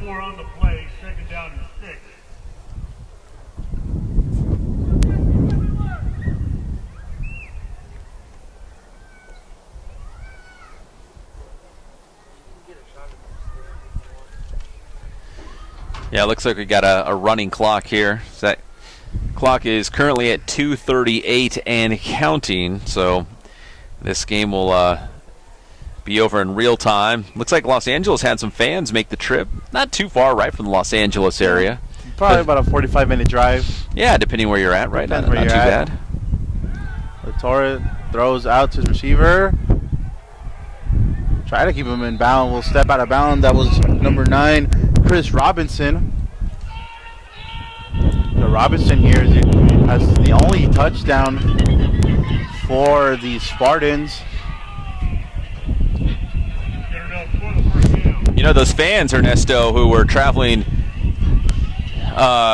eastbound, right, to come out to San Bernardino, they're maybe fighting some of that Coachella traffic. We got Coachella going on out in the desert. The 10 freeway has been kind of a mess. Yeah, it has been, especially with Coachella weekend.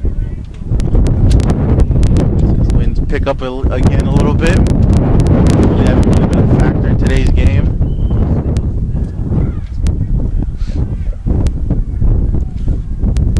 So look for Alatorre to try to probably hand that ball off, probably end the game. So he's going to throw. Finds his receiver, that is Deshaun Jones. Breaks the tackle, gets passed down. Tackle him out of bounds.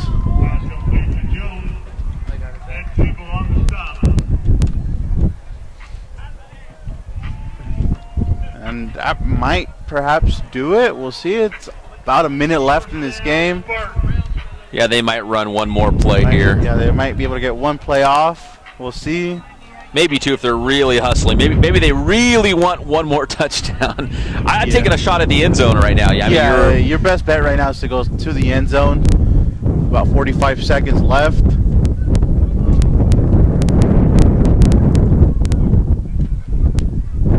So Latore gets set. Pass for the snap, and nope, they're gonna run it. Stopped at about the 19-yard line. And yeah, that looks like that might do it. I don't think. Yeah, we can. I'm not sure if the Spartans are going to be able to get one more playoff.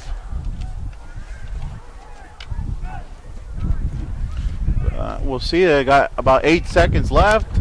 Might get one just before the goes off, and they do. They get a run play. Breaks a tackle. Cuevas does, and that's going to do it, folks. Game ends.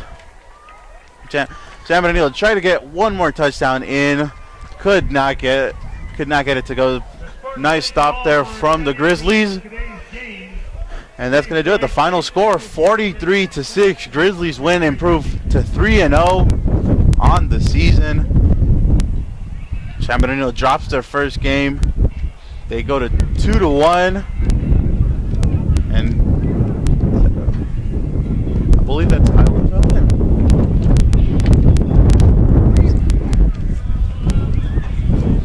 Yeah, Ernesto, from the very start, San Bernardino was kind of fighting an uphill battle because of the short field position that Los Angeles had. We saw the miscues on some punts, and it gave LA great field position. And once LA was able to build that big lead, the Spartans offense just didn't have it today to climb back into it. And I think at one point it was 29-0. I know the final score is 43-6. But they were trying to find a way to jumpstart that offense and climb back. And we thought when they scored their one and only touchdown, to make it to get those 6 points, they did not get the 2-point conversion. We thought maybe there was a chance they could battle back, but LA responded with another touchdown of their own and essentially put the game away. Yeah, it was perhaps maybe a little glimmer of hope there when they scored that touchdown. Fortunately, it got taken away from them. As you mentioned, Los Angeles just marched right down the field, got that touchdown back. But I mean, at the end of the day, obviously they're here to compete. They're here to have fun. But it's just a way for them to. I've been saying throughout the whole broadcast, to de-stress themselves, to just have some fun. And represent their departments, their agencies, whether it's sheriff's department or police or fire.